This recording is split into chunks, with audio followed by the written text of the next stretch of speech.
Hi, welcome to my first attempt at bedtime stories, which is going to be super chill, unedited, uh, live reading style. Picture, we're just chilling. I'm reading this to you because you're my friend and I love you, and I want to keep you company on a bad day. Or even a good day. I just want to keep you company, and I'm reading you this thing. Let's see how it goes. Okay. So I am going to be reading chapter 1 of Just One More, written by Maelstrom of Emotions. The summary is, for once I'd like to be the poem, composed and articulate, rather than a poet, a mess of unfinished thoughts.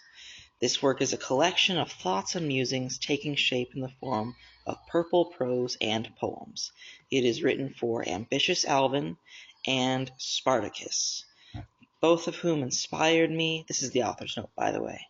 Both of whom inspired me to pick this up again and realize that this interest was not just the folly of my youth.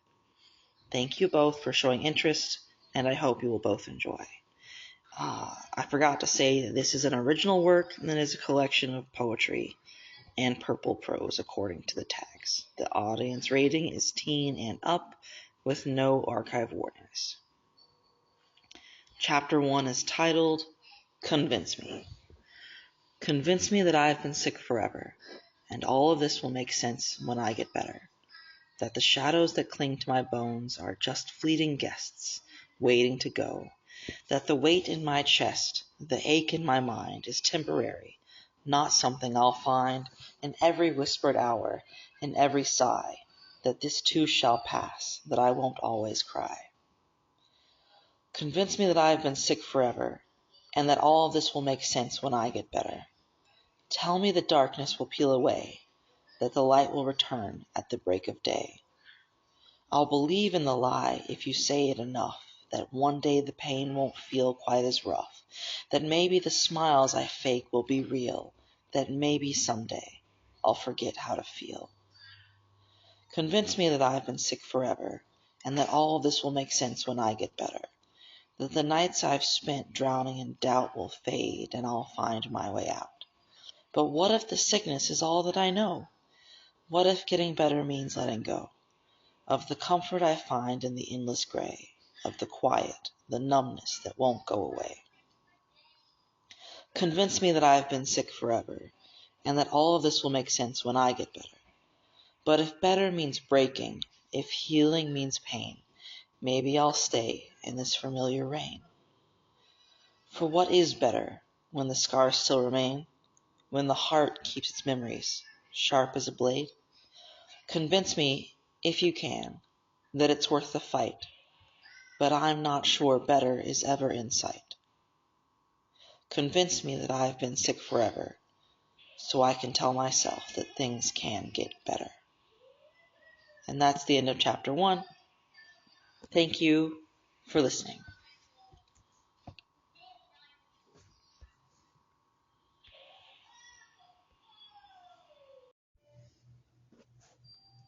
Hello. Welcome back to Bedtime Stories. This episode, I guess, we're going to be reading Chapter 2 of Just One More by Maelstrom of Emotions.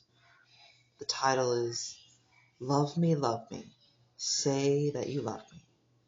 And this is a poem. I'd like to say that I loved you, that the words were always there, lodged between the silence and the sighs, tangled in the moments when I tried to reach for something more than air. I'd like to say that I loved you, but love for me was never whole. It came in pieces, fractured and bruised, a quiet ache, a heart confused, too afraid to bare its soul. I'd like to say that I loved you, but I held it close, kept it tight, swallowed it down, afraid to speak, afraid that love, so small, so weak, would shatter if it touched the light. I'd like to say that I loved you, but the love I knew was filled with fear, the kind that holds you in its grip, that makes you stumble, makes you slip, makes you wonder if love is ever near. I'd like to say that I loved you, but I only loved in shadows, in quiet pain, in moments stolen from the truth, in half-dreams of a broken youth, where love was something I could never claim. I'd like to say that I loved you, but love is not what I became. I became the distance, the cold retreat, the fear that made my heart skip a beat and left me only with my shame. I'd like to say that I loved you, but maybe I never learned how to. Maybe I only loved the thought of something I could never have caught, a love too distant, too far from view.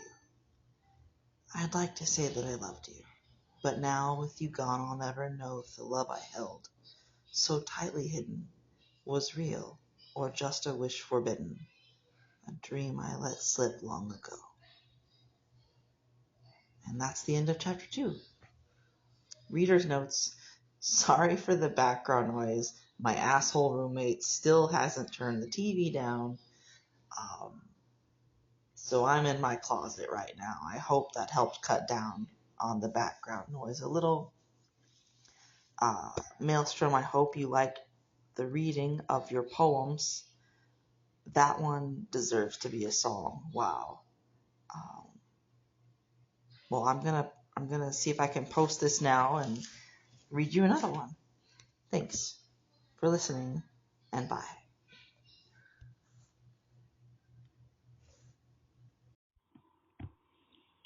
Hello, welcome back to Bedtime Stories. We're going to be reading Chapter 3 of Just One More by Maelstrom of Emotions. This is a poem called And So the Songbird Sings.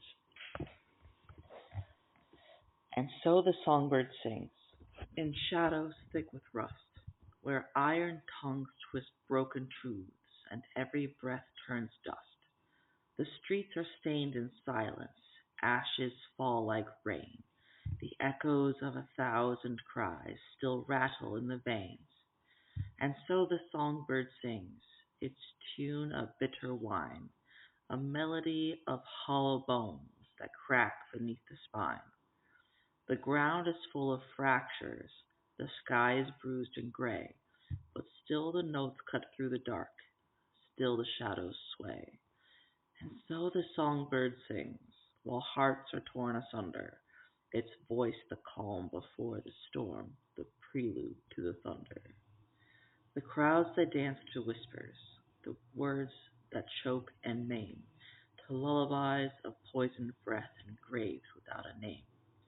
And so the songbird sings, with blood beneath its wings, it serenades the dying sun and all the weight it brings. The song goes on unbroken, through nightmares, dreams, and screams, and so the songbird sings, and so the people scream. Okay, that's the end of chapter 3. Reader's notes. Asshole roommate is finally asleep, so I turned off the TV. There shouldn't have been any background noise in that reading. I figured out how to upload things to the Internet Archive now because Tumblr was not playing nice when I tried to just post the file there to share it with you. So now I'm going to try sharing things via link, and here goes nothing.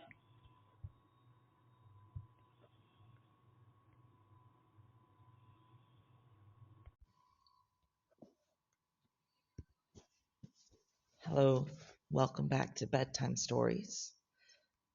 We're reading chapter 4 of Just One More. It's called Firecracker. They say love is like a firecracker, wrapped in the fragile shells of human hearts, a volatile fusion awaiting its moment to ignite the skies with its intensity.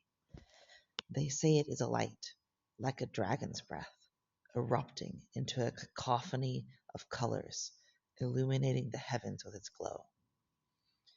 They sound happy when they talk about it, tickle pink and cheeks as pink as the cosmos that grow on the other side of the fence, for they like that kind of love, a love that is bright and vivid and glowing, a love that is loud. I've never liked firecrackers. They always feel too loud, booming like the thunderstorms you said was too childish to be afraid of, until I'm not sure which is louder, my heart or the crackling flame. They make my knees shake uncontrollably, incapable of stopping, like a lone leaf clinging desperately to a brittle branch, trembling in the relentless grasp of an impending autumn storm. They burn like the lingering mark on my neck after the first firecracker I lit, the one you brushed off with a casual wave, claiming the searing red skin was nothing to cry over. Okay, I got interrupted, but I'm back. I'm not sure which is louder, my heart or the crackling flame. They make my knees shake uncontrollably, incapable of stopping, like a lone leaf clinging desperately to a brittle branch, trembling in the relentless grasp of an impending autumn storm. They burn like the lingering mark on my neck after the first firecracker I lit, the one you brushed off with a casual wave, claiming the searing red skin was nothing to cry over. Firecrackers are scary, but then so is your love. For you yell, your voice a piercing shriek that echoes through the bleak expanse of this icy house of yours. It's weird how amidst these frost-kissed walls and even frostier smiles, I find myself wondering whether I prefer your fire, an inferno that ravages everything I've painfully rebuilt in the spaces of time you leave me alone, or if I prefer the ice age you seem so fond of bringing back, with its frostbitten embraces and cutting epithets. You ask me if I'll care if you were to die. You start by describing it, vivid words painting a picture I do not wish to see. You talk about me finding you on the floor of your house. For it is not my house, you've made that quite clear. Eyes vacant and bleeding, you've always been firm in establishing the latter. And then you ask me if I would care, if that is what I want, pushing words into my mouth I hadn't ever even thought of. I tell you no, for it is true.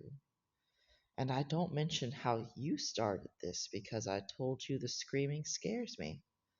And I don't tell you how I wish I was the one bleeding out on the cold tiles of the floor instead. It feels unnecessary to mention.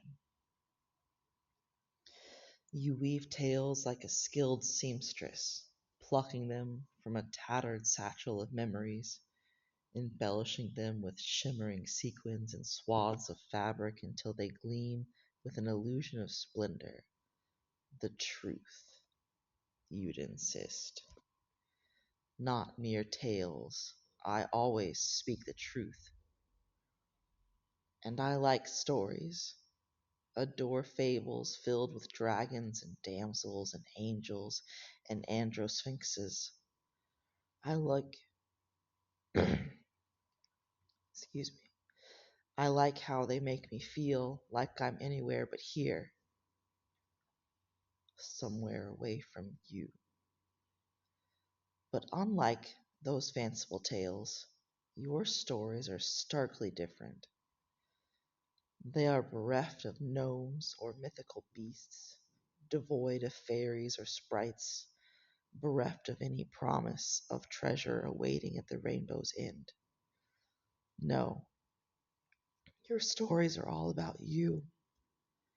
And I like stories, any kind of story, but I don't like your stories. Your stories make me uncomfortable. They coil around me like serpents, their fangs dripping with venom, each word spat out with such ferocity that I wonder if your tongue was forged in the heart of some ancient viper.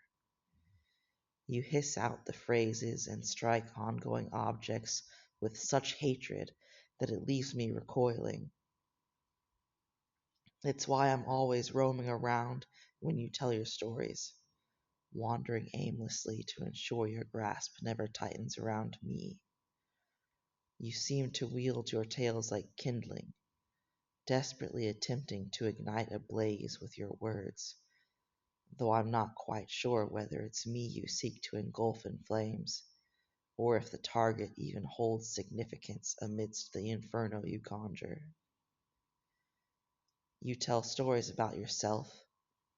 In some stories you are the underdog, in others you are the outcast.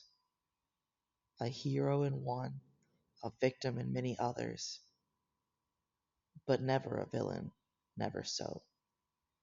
You talk about me too, dragging me into stories, are distorting the version of the story I remember. The way you talk about me doesn't sound like me at all, but I don't say anything.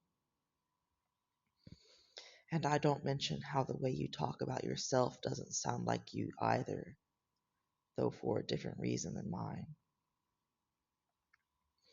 You resemble a spider, having already meticulously crafted your web, merely awaiting the unwitting flies to ensnare with a sense of hunger. Your silken threads wind around my ribs, weaving a binding cocoon that feels almost intrinsic to my being, and I fear the thought that one tug will cause them to collapse like a conquered empire. Every step I take only seems to dig my coffin deeper into the soil of mistakes. The bouquets I gather are always tainted, stained with the essence of my being. It's as if I'm some kind of parasite, draining and despised and ever so undeserving. You exhaust me, like tending to a task that demands Herculean strength. It's as if I'm tasked with bearing the weight of the sky, summoning the sun at your whim, and cradling the moon to reflect its chilly grin. They say that love is like a firecracker, loud, burning, and unforgiving. And I'd have to agree with them, Mother, for your love is nothing less than a wild, untamed firecracker. And that's the end of that story. Reader's notes. This sounds like an open letter that Jiang Cheng wrote in therapy to his mother, the violet spider. Wow. Also reminds me a lot of my estranged relationship with my mother. Uh, yeah. Well, thanks for listening to this chapter, and we'll be back with another bedtime story soon.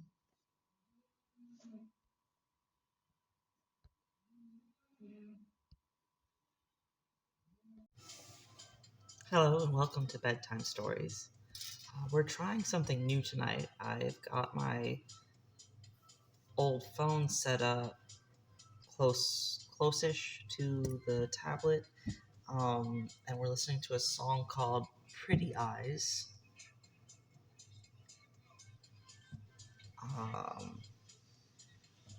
As a backtrack, just to see if that's something neat we can do. Okay, this is another bit from Just One More by Maelstrom of Emotions, titled Withering. I am wilting.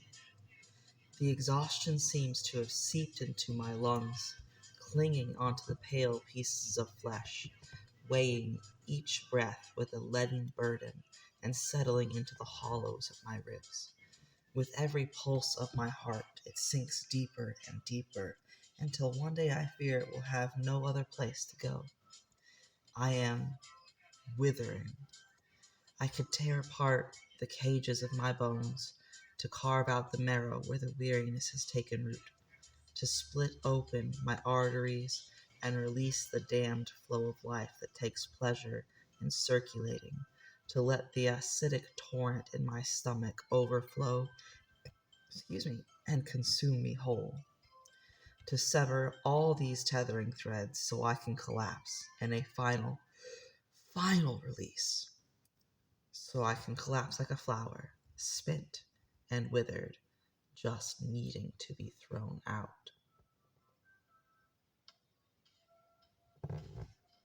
The next song is called So Tired. Maybe would have been more appropriate for this one. That was pretty short, so we're going to do one more chapter. This is called Just Another. You are just another face on the school bus, worn thin by sleepless nights, with haunted eyes that tell of battles fought quietly. Dark circles, deep as moon craters, mark you. A reminder of the choice you made and the endless road you've been condemned to walk. You are just another student on the bus, wrapped in the monotony of your uniform, staring through fogged up glass at the world outside. Faces blur, forgettable, much like your own. They pass by, unmarked, as you'll be one day, slipping into the cracks of memory as easily as they do. You are just another soul aching with a desperate, burning hope to succeed, to outshine, to be the brilliance you see in others, those golden students whose minds are untouched by the infestations that gnaw at yours.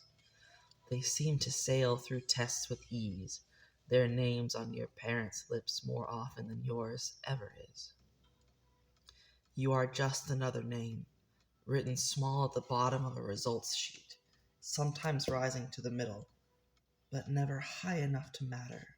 You try. Oh, how you try! But the summit remains distant. You are just another heart, quietly breaking, with a story no one wants to hear because it's been told before. On buses, in trains, on glowing screens at the edge of midnight, the same familiar tale plays out, and you wish, oh, you wish, this time it will be different. This time it will be your escape, your launch to freedom, a match lighting a firecracker into the sky. You are just another face, long and plain, with glasses that never seem to sit right. Unremarkable features, asymmetric and unforgiving, with a haircut that mocks instead of compliments. You blend in, faceless, like so many others. You are just another body, depleted, your veins elusive to the needle's search, vitamin D deficient, as pale and tired as the blood they finally managed to draw from you after the needle prods and hunts. You are just another name in the remnants of friend groups, where conversations have long since dried up. In new circles, too, where your name is known but never spoken, and you wonder, is it their indifference or your own retreat that's to blame? You are just another person with thinning hair, already feeling the weight of years you haven't yet lived. Your bones creak, your back aches, and bald spots bloom as though to mark the passage of time you can't escape. You're just another person with tingling teeth and tinnitus that drowns out what little connection you have left. You are just another person lost in nostalgia, yearning not only for the past or the present that's slipping away, but for the things that have never happened. You long for apple pies never tasted, hopscotch games never played, tea parties never held, for the person you never were. You are just another name people mispronounce, a shoulder that aches to be touched, to be hugged. Your hands tremble with the hope of a handshake that never comes, for a high five you'll never get. You are just another body plagued by health concerns, forgotten by the people you visit the most. For you're just another appointment, a walking wallet in the waiting room. You are just another person with big dreams, dreams so dazzling they nearly blind you. But they're fleeting, always slipping through your fingers. You wish to go back in time, but know that happiness was never truly there.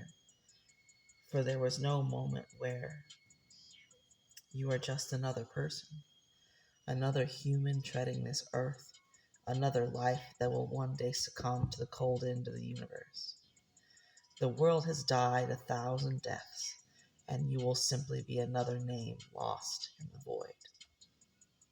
And yet, you are just another person who can choose to be happy, not in grand gestures or life-changing moments, but in the quiet flickers, when you draw a straight line without a ruler, when you avoid stubbing your toe as you wake, when you remember to drink water without a reminder. In those small, fleeting sparks, you find something that isn't just another thing. It's yours. Reader's notes. Oh my fucking god, dude. I have never, ever read... That's not a poem. I guess it's technically prose, but it kind of felt like a poem. I have never read shit more relatable than that. I am sitting here with chronic pain, ADHD, how autism is pathologized, and like the nostalgia for things you didn't have, the body dysphoria, like fucking A, dude. I know I've related most of your previous media to The Untamed, but I guess this would be Lan Wangji in a modern AU, after the whipping, so he can have that bonus chronic pain. Well, thanks for listening to this episode of Bedtime Stories, and let me know what you think of the backtrack, if that subtracted from the experience or not. If it didn't come through well, I'm happy to do a recording with no background music. Good night.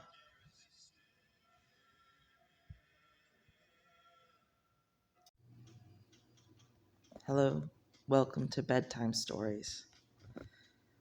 This is chapter 7 of Just One More by Maelstrom of Emotions. This is called Grief.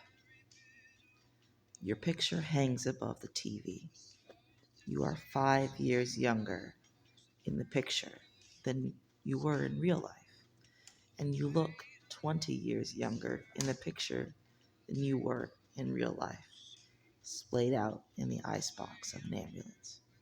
How forgiving photos are. How merciful. You hated the cold. I'm so sorry. Death has made its home in my body, a successful possession as it makes me more useless than I was before. Grief sits patiently behind my eyes and swings violently in my throat. The moment I linger, the moment I let myself think, it approaches, forcing water out of my eyes like village wells and forming knots in the throat. It is gentle and harsh in its destruction in the way only grief can be.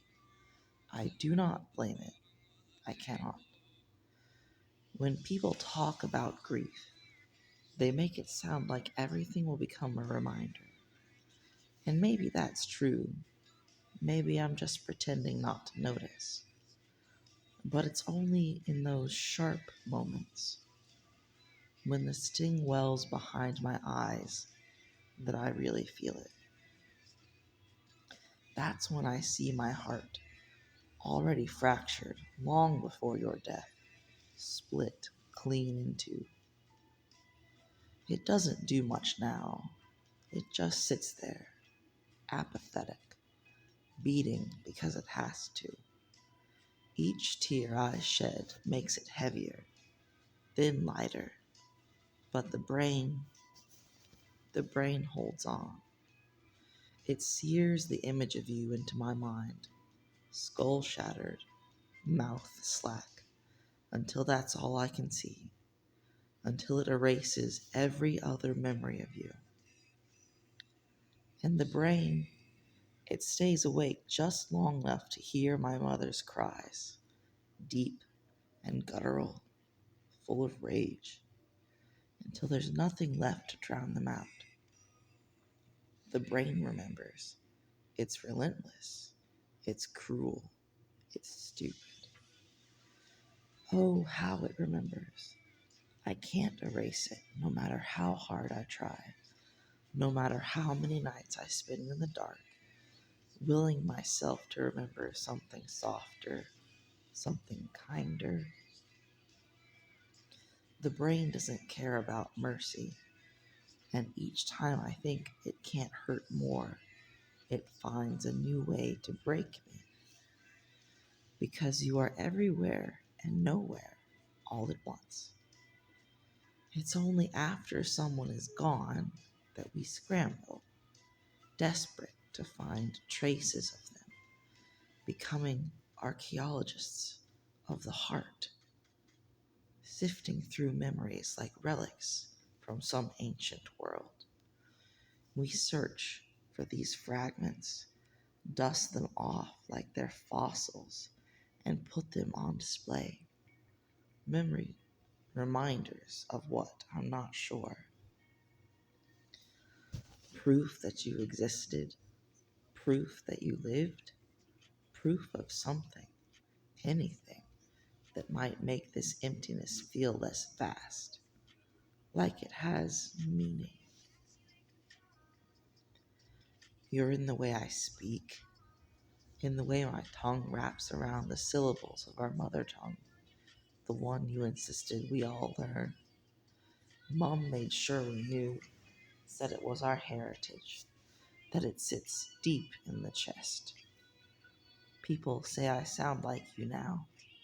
They say it like it's a gift, but it feels like a curse. I want to tear my voice from my throat and replace it with yours, to speak exactly as you did, just to pretend for a moment that you're still here. But hearing my own voice, warped and twisted by loss, makes it unbearable. It's too familiar, too close to yours, and yet not close enough. For even if I could tear out my tongue and fit yours in its place, it wouldn't be the same. It would be a poor imitation, a mockery of the real thing. I can't sound like you, not truly, not in the way that matters. I could try to mimic your cadence, your pauses, the way you'd stretch certain words like you were savoring them. But it would be hollow. I'd still know it wasn't you. It's never really you. They say grief fades with time, that it softens. But if it does, it only leaves behind these echoes, these fragments of who you were, never enough to fill the space that you left. And maybe that's the worst part. The way you still exist, scattered in pieces around me, but never whole, never enough to grasp. I hate that the human body is designed to endure, that it's built for survival so completely that it can move through disaster without faltering, without even pausing. It is ready. It is prepared. It carries me through the wreckage, indifferent to the devastation that should have destroyed it too. I hate it for that. for its resilience, for its betrayal.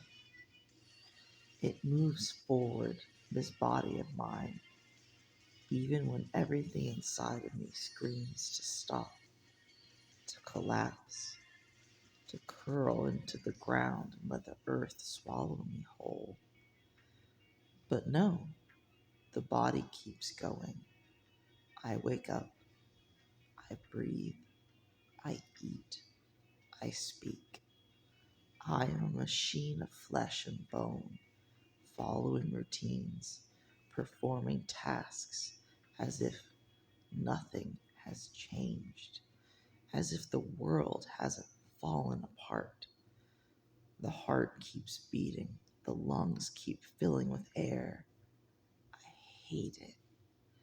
I hate that my body knows how to survive this, how to keep functioning when all I want is for it to fail, for it to finally reflect the brokenness inside.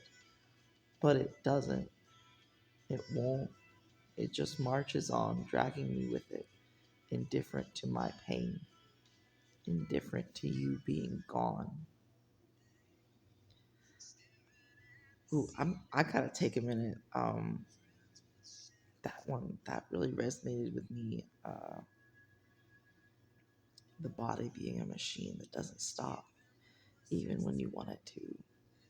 Uh, I don't know if that's the autism experience in general, or me and you in particular. But yeah, there's just some days when you okay. I whisper to you, send my thoughts upward like prayers, hoping they reach wherever you've gone. You must hear them, right? You've ascended, haven't you? A god now, wrapped in divinity I can't touch. I tell myself that because it's easier to think of you as something holy, something eternal, rather than just gone. You sit high on the pedestal, unreachable in whatever version of heaven I believe in today. And you will remain a god unto the version of heaven I shall believe on the day I die. Today, you are in a place of light, soft and endless, where the pain of living never touches you. Tomorrow, I might put you in the stars, or in the roots of an ancient tree. It doesn't matter. What matters is that you are somewhere, anywhere above me, beyond me, watching over me like gods are supposed to.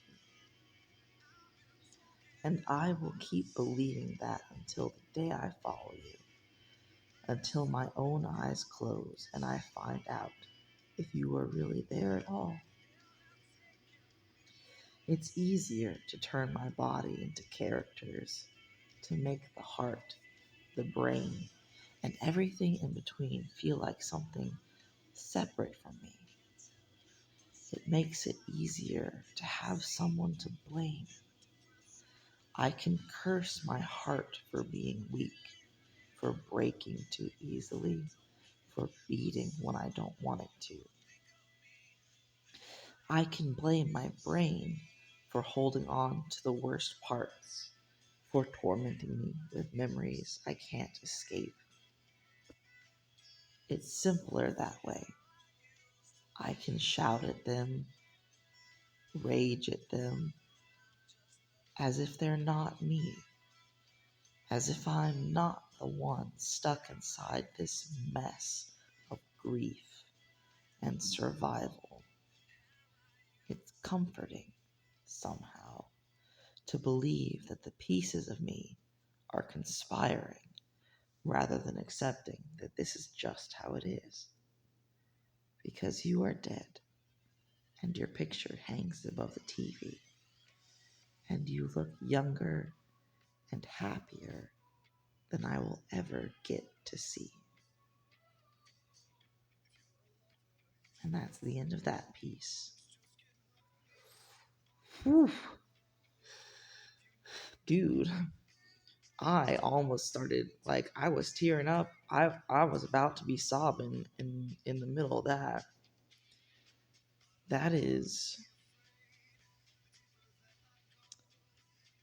That's really powerful description and quite resonant. Feels like it was maybe about a grandparent. Um,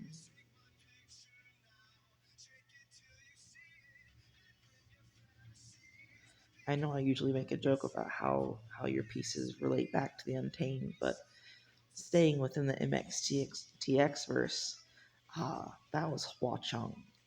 That was Hua Cheng speaking to Xie Lian. If I had to pick an MXTX character.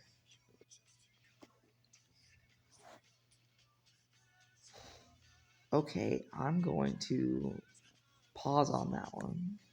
I think that's the only chapter of this one I'm going to read tonight. I'm really tired.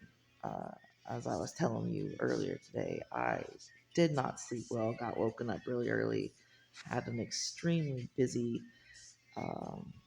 day, went outside the house, did some tasks, got my library card, lost 3 hours down the rabbit hole of the library, just time ceased to exist, but I'm feeling it mentally now. And I think I'm gonna read one silly, funny story and then go to sleep. Upload these all in the morning.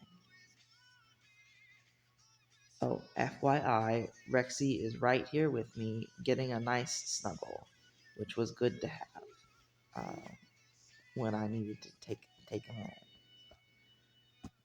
Okay, well, that's that, and we'll be back soon with another bedtime story. Hello, and welcome to Bedtime Stories. Uh, Tonight we're going to be reading Just One More by Maelstrom of Emotions, Chapter 8, which is a prose piece entitled New Jersey.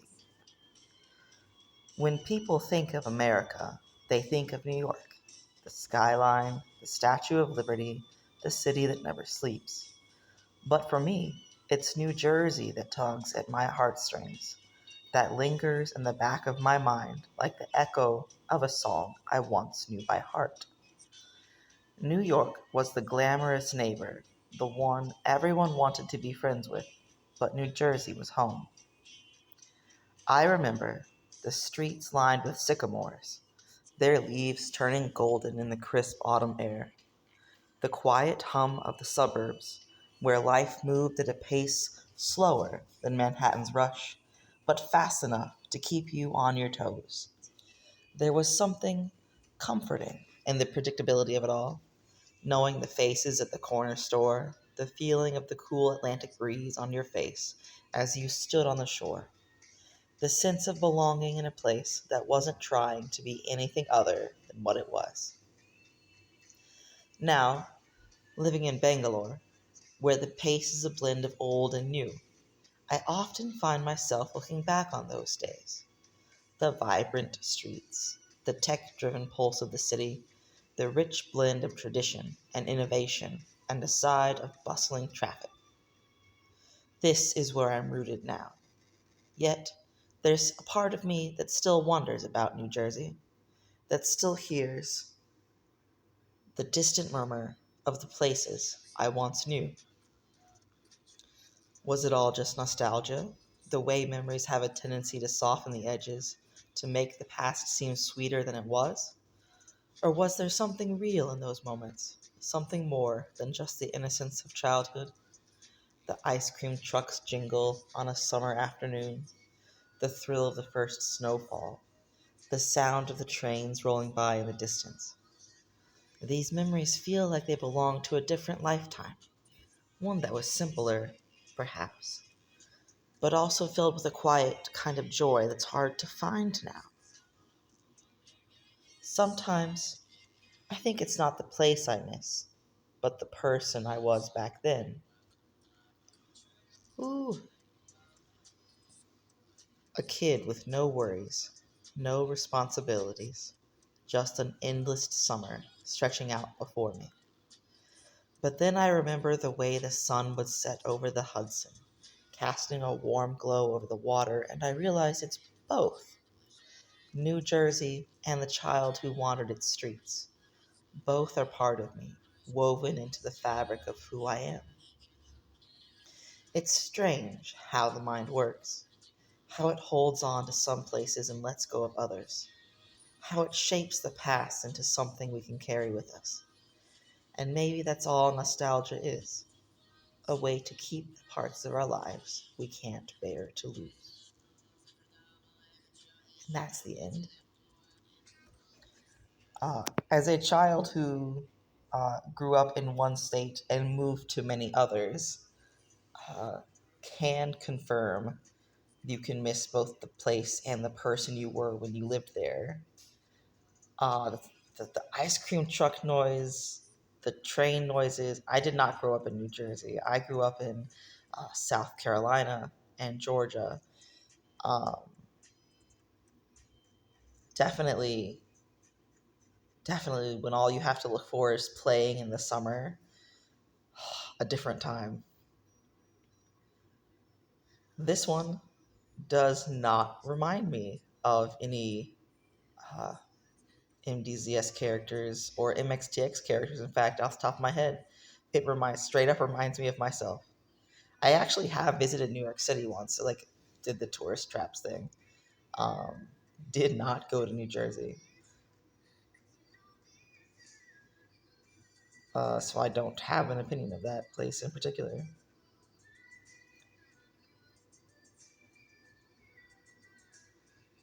Well, that one was really short. Let's do another one. Okay, chapter 9. This is called At My Funeral There Will Be No Flowers.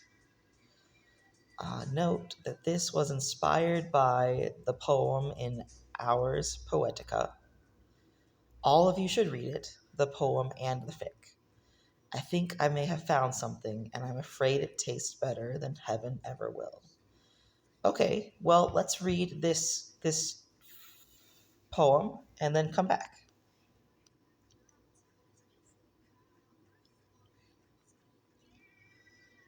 Okay, that linked me to a fic.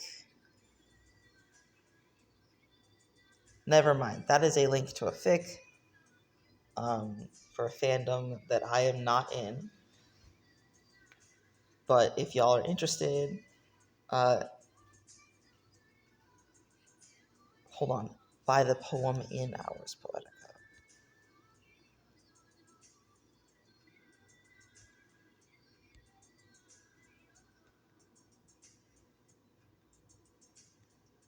There's like 12 chapters.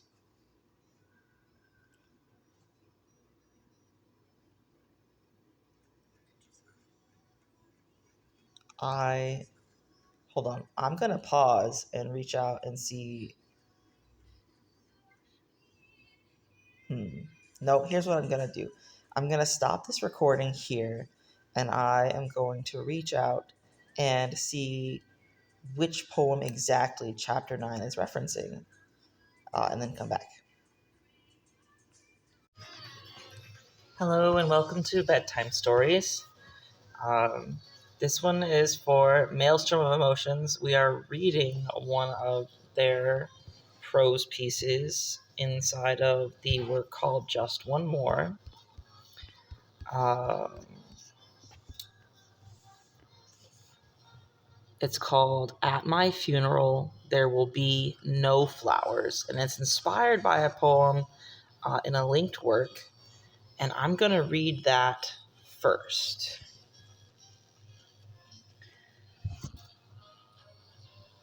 The poem that inspired Mail's piece is called Thursday, July.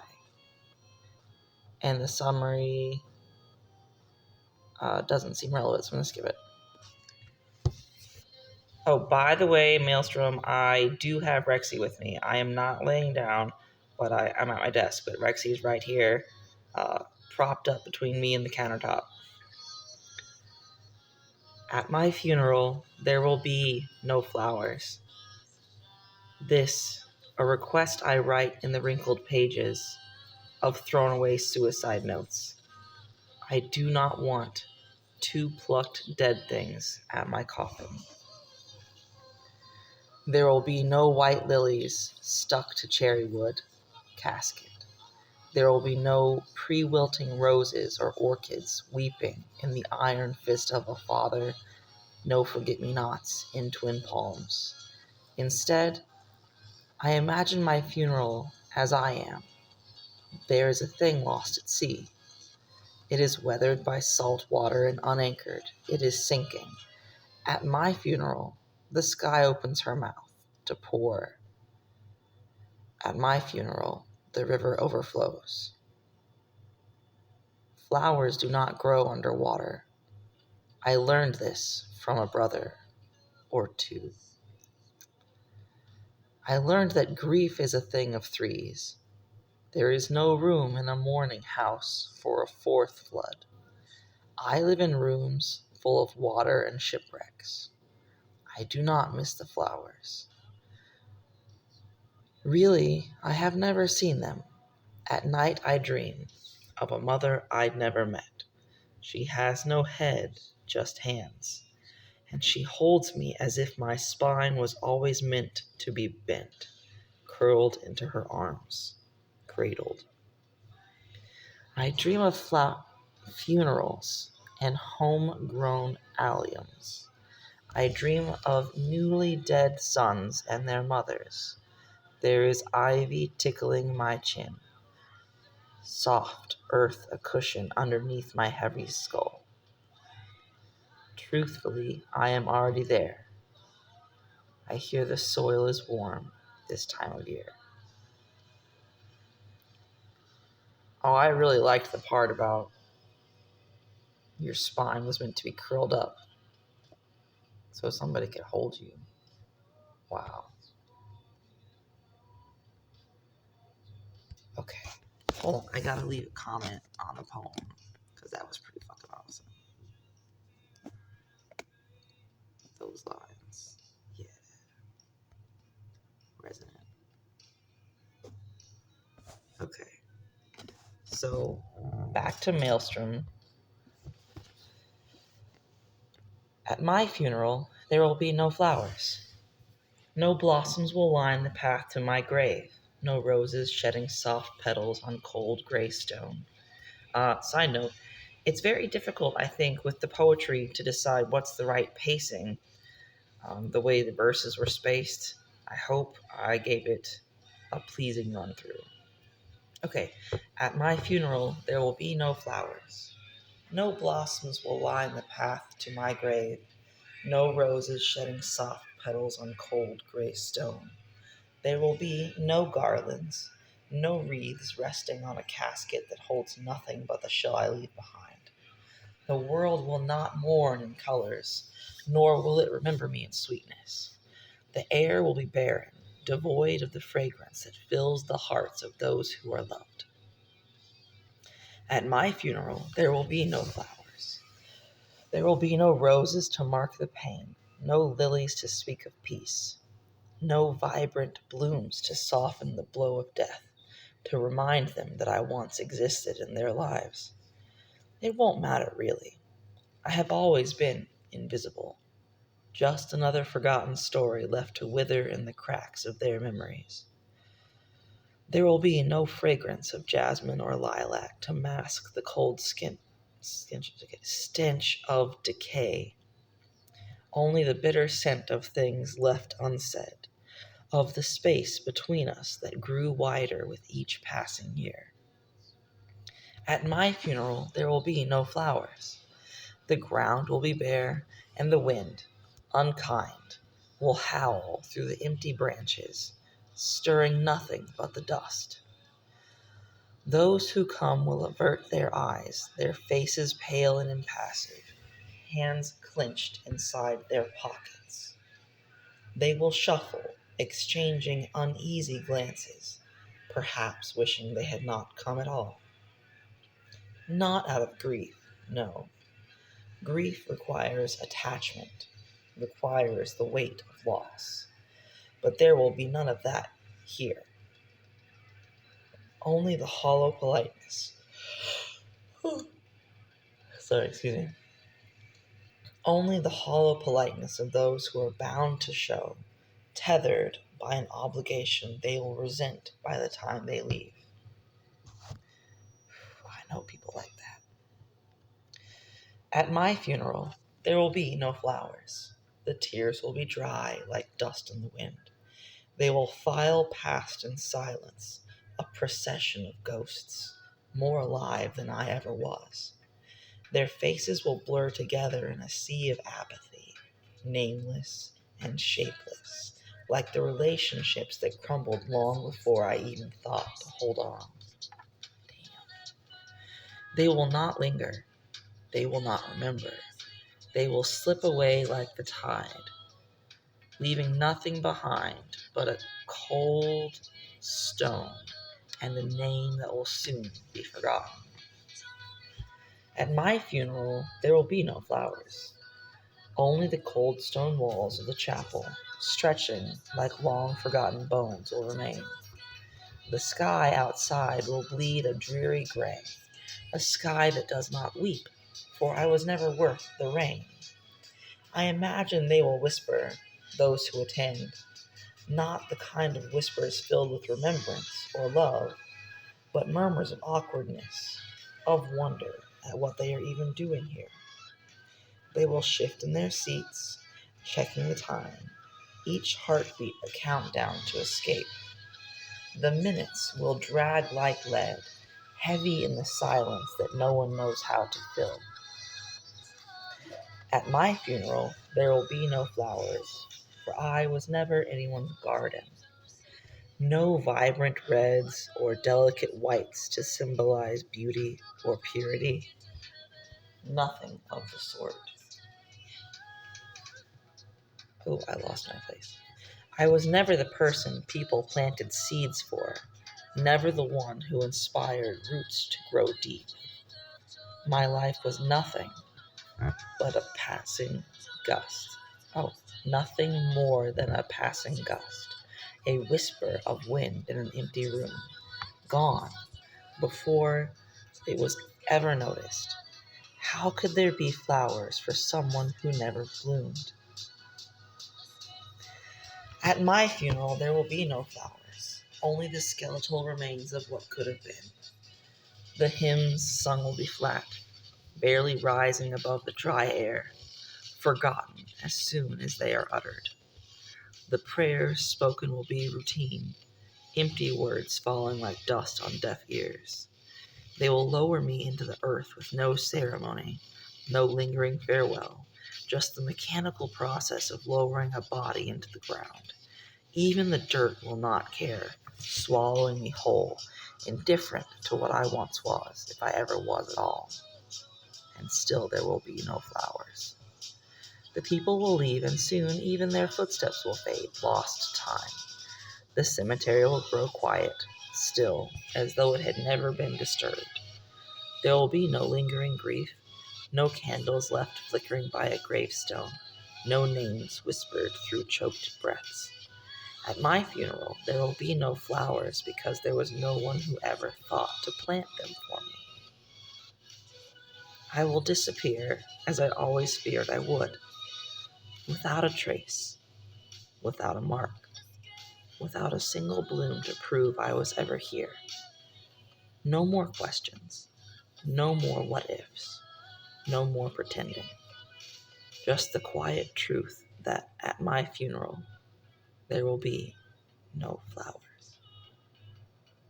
And that's the end. Okay, friend, I gotta tell you, if you drop off the face of the internet, I am holding a fandom funeral for you.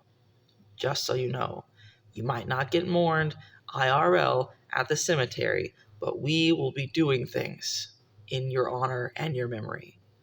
You exist in the world, and we will notice if it ceases. Okay? Okay. So my favorite part of that was the one about the line, never the person people planted seeds for, never the one who inspired roots to grow deep. Oof. This poem is so. If we're doing Modao Zishu, then it's Lan Wangji's mother. If it's just MXTX in general, then this is definitely Hua Chang coded. I know you're not really that familiar with TGCF yet, but you might really enjoy watching the Donghua for Heaven's Official Blessing. One, first of all, it's beautiful. The art, delicious. Like one, it's straight in my eyeballs.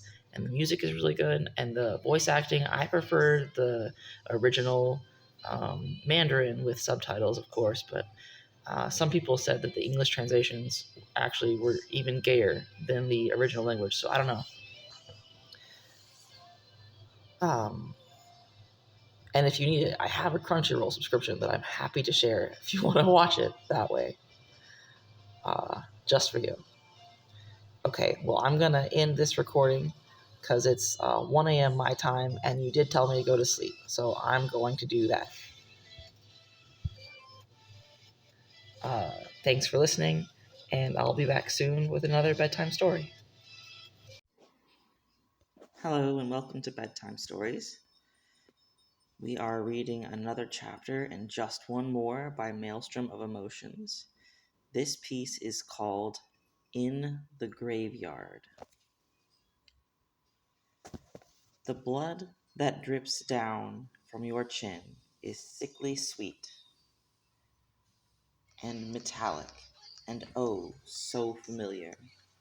You are not sure you remember who it belongs to anymore, which is a quote attributed to Unknown. The graveyard remains untouched, a forgotten corner of the world where the dead go to rest. No flowers bloom upon its soil, no tears shed. For those who lie beneath, an expanse of forgotten souls, its emptiness echoing. It is a hollow place, unforgiving in its silence. It is not so much as overlooked as it is forgotten. For people do not remember its existence, and if they do, they choose not to. But you cannot forget, cannot cloak yourself in the same peaceful ignorance that the others share, cannot uncork the bottle of bliss that they all seem to have drunk. It lingers in the recesses of your mind, a specter of memory that refuses to fade, and as always, you're forced to remember why it exists in the first place. The gravestone you stand in front of is weathered, the soil beneath dry and barren, years having passed since it last felt the touch of rain. The coffin lies cold and indifferent, cradling a body denied even the warmth of decay. You know this intimately, for it was you who placed it there, who condemned it to eternal rest. Is this a vampire story? The blood stain upon your hands is not merely a stain, but a vivid testament to the horrors you have wrought. It glares accusingly, a vivid scarlet reminder of your sins, impervious to the futile attempts to cleanse it away. You'd tried. It's a pitiful scene, a cocktail stirred with betrayal and cruelty, for you stand before the grave you filled. You should have done the honor of visiting their grave more often. But ethics have always been a distant concern with your presence, and you're here now, after all, even when you shouldn't be. There are ghosts in the graveyard, and they stare at you, eyes brimming with an emotion you cannot place. Emotions were a thing of the past, after all. You know they're not mad, though. They should be, though. They should be enraged, anger bubbling like the ones in a champagne glass. They should be furious, for you'd snuffed out each of their lives yourself. Well, perhaps that's giving yourself too much credit. You weren't the hand that slowly poisoned them, nor the voice that whispered venom into their ears. No, you were merely the executioner, delivering the final, merciful blow. It was your hands that had gripped the hearts that had sustained the lives of something that could no longer be permitted to exist. In fact, everyone on this graveyard has killed one another. Well, everyone except the oldest grave, ironically, the one consisting on the youngest ghost, baby-faced and bright-eyed, something the world hadn't accepted, something that had to be sacrificed to appease the merciless gods. The ghost of the grave you stand on hovers next to you, their gaze fixed not upon you, but upon the headstone bearing their age. While not the tenderest of ages, it's one that should have elicited tears for the unfulfilled promise it held, would have caused bone-deep horror if someone were to see it. Not you, of course. You've forgotten how horror used to feel, for such emotions are not but distant memories. You killed me, the ghost whispers, devoid of accusation. It knows no right to condemn, not when the stain of another's blood tarnishes its once soft hands, lingering even beyond the threshold of the living. So I did, you reply, for there is simply nothing else to say. There never will be. You learnt that the hard way. You cast your gaze upon the frigid expanse of the graveyard, knowing that soon your own fate will be sealed. Another demand, another sacrifice to be rendered, consigning a part of yourself to oblivion, forever lost to the abyss. Why? The ghost asks, a question left unanswered for years. You resist the urge to dwell on it, to confront the sticky residue of guilt that clings to your hands. The weight of a fallen kingdom, once held in the palm of your hand, presses down upon your soul like a heavy crown. For the substance staining your hands, no divine ichor, and you are no god. You are too chatty, you utter simply. The ghost understands, for it had long known the inevitability of its fate, known that it would be killed one day. But you'll bless them with the reasons. It deserves that much, at least, even if it is many years too late. Too sullen and too snarky, too opinionated and too headstrong and painfully emotional.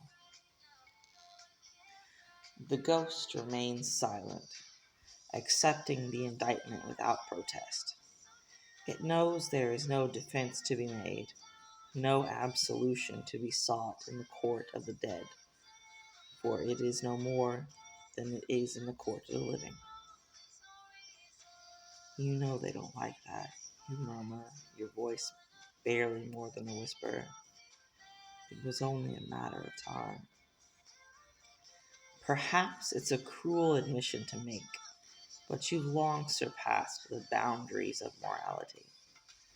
They, too, had treaded upon such precarious lines, the individuals who coerced you into taking that fateful step. And yet, you know the ghost won't take offense, for it had once made a similar choice, silencing a child whose innocent wishes threatened the fragile order. There's no resentment to be found in its hollow gaze, for in the end, no matter how much you wish it is you, just younger. You stare at the ghost, observing the softer features that once graced your own visage. Visage? Pause. We're gonna pull the internet for that one.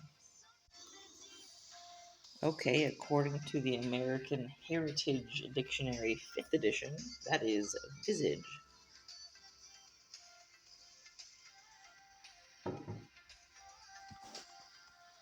You stare at the ghost, observing the softer features that once graced your own visage, now twisted into a semblance of the sharper edge you are forced to hold. You look upon their spectral forms, each one a fragment of your past, a reminder of the lives you have extinguished. If that ain't the most Wei Wuxian thing I have ever read that was not actually Mo Dao Zhushi themed. The ghost behind you is silent, and you do not offer apologies, for it had known its fate the moment the entire thing started.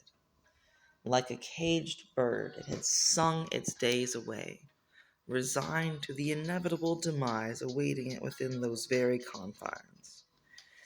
In the graveyard, there is no poetic beauty to be found, no tales of grandeur or valor, no praises to be sung. Ironically, it is the ghosts themselves who possess the flickering remnants of life. Your own heart ceased its beating long ago, its rhythm silenced by the weight of something it had been too young to understand. The fractured pieces merely jostle with every step you take, and will continue to do so until the day it doesn't. You dread the moment your time will come, and you long for the peace that only death can bring, and for the next iteration of yourself, ready to assume the mantle the world demands, to be forgotten. No one visits this graveyard. There are no flowers. A stray blossom will fall like a traitorous tear, shed by those who recall past incarnations of yourself, as one would a long-lost lover, cradling distant echoes of who you once were, starting at the current version of you. I think maybe you meant staring at the current version of you with accusing eyes and pursed lips, wondering where that person had gone. And then the sentiment flickers away just as quickly as it had ignited, dissipating like foam upon the sea, lost to the depths of apathy, never to resurface or be pursued. For you are no grand historical landmark, no revered temple worthy of excavation. Instead, you are akin to the remains of a shipwreck, left to languish in obscurity and decay, forgotten by all but the occasional fleeting thought that drifts through the mind during moments of despair. As you let your eyes sweep the graveyard one last time, you wonder how many more coffins will be laid to rest before they're finally satisfied. How many times the blade will taste the familiar blood. How long it is before your wings are ultimately clipped. You tread silently along the cobblestone path, your steps muffled by the carpet of fallen leaves, the ghosts parting wordlessly before you. There is no need for questions or for farewells, for both you and they understand the inevitable cycle of return. For the next moment you'll be back. You will lie in that cold coffin, the etching upon the gravestone serving as the sole testament to your existence. A fleeting whisper, and the eternal silence of the graveyard. And that's the end of that one. So, dude, I gotta tell you, I live next to a cemetery, and like I have to go past it anytime I leave the apartment. So the whole environmental setup vibes pretty well. I honestly can't tell if this is supposed to be metaphorical, like the graveyard of your past selves, in terms of, you were a child, you were a youth, you were a teenager, etc. You've had various aesthetics, various expressions of your gender and your sexuality as you figured yourself out, or phases of your life that you were more eager to leave behind than others. Or if this is literally like some sort of creature, like a vampire or something. Um, it's very ambiguous, like in a good way. Well, thank you for listening to this session of Bedtime Stories, and we'll be back soon.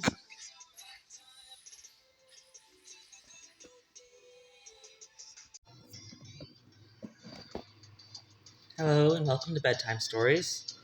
We're reading Just One More by Maelstrom of Emotions, Chapter 11. Look at this photograph. Summary. If there is a universal fear that many children carry, the fear of reason being the reason their parents lost themselves.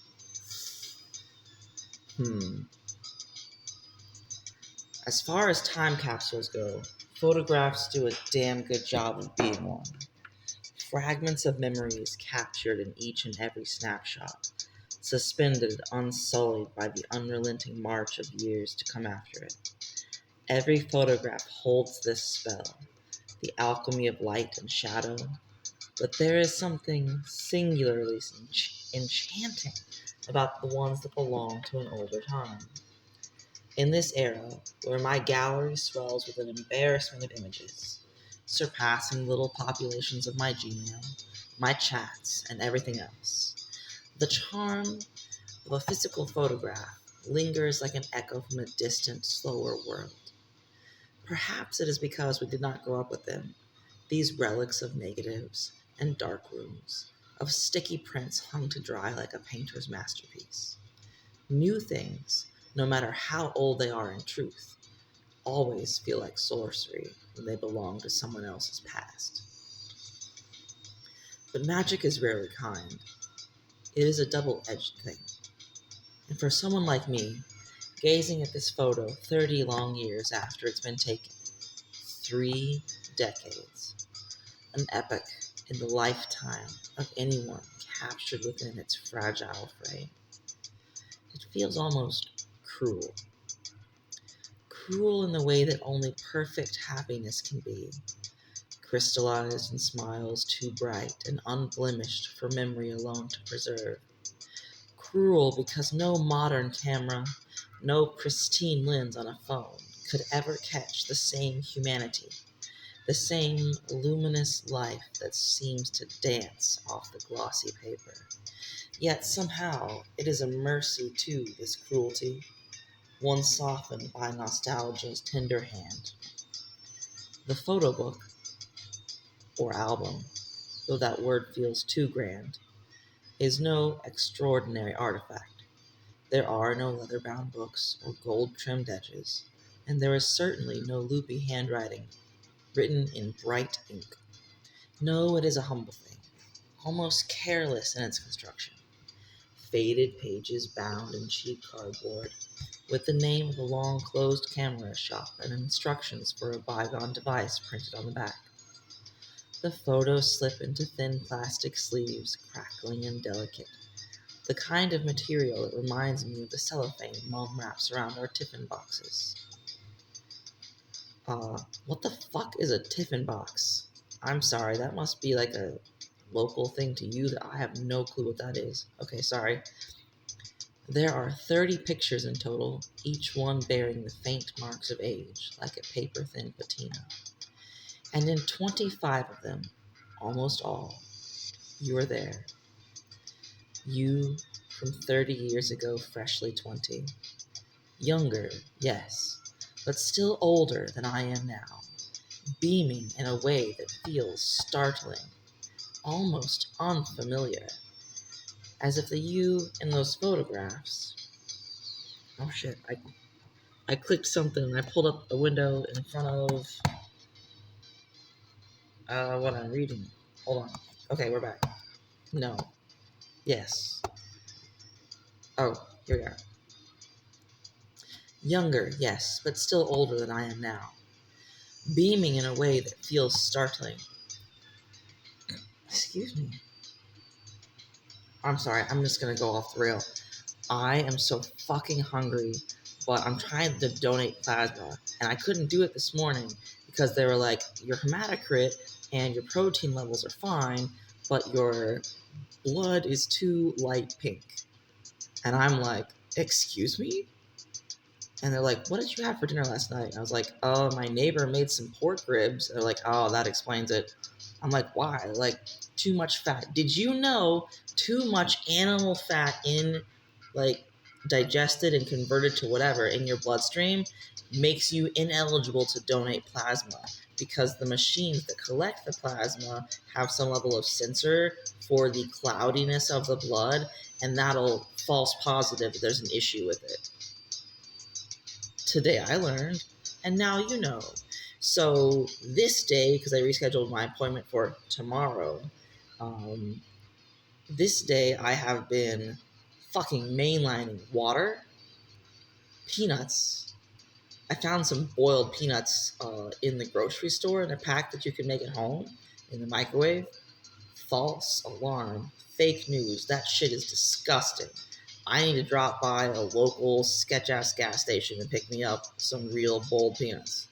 Anyway, so I've got, and my neighbor is like very, she has strong opinions about nutritional foods, and like apparently I am a gremlin feral raccoon and can't feed myself. So, she thinks that I should have more fruits and vegetables in my diet.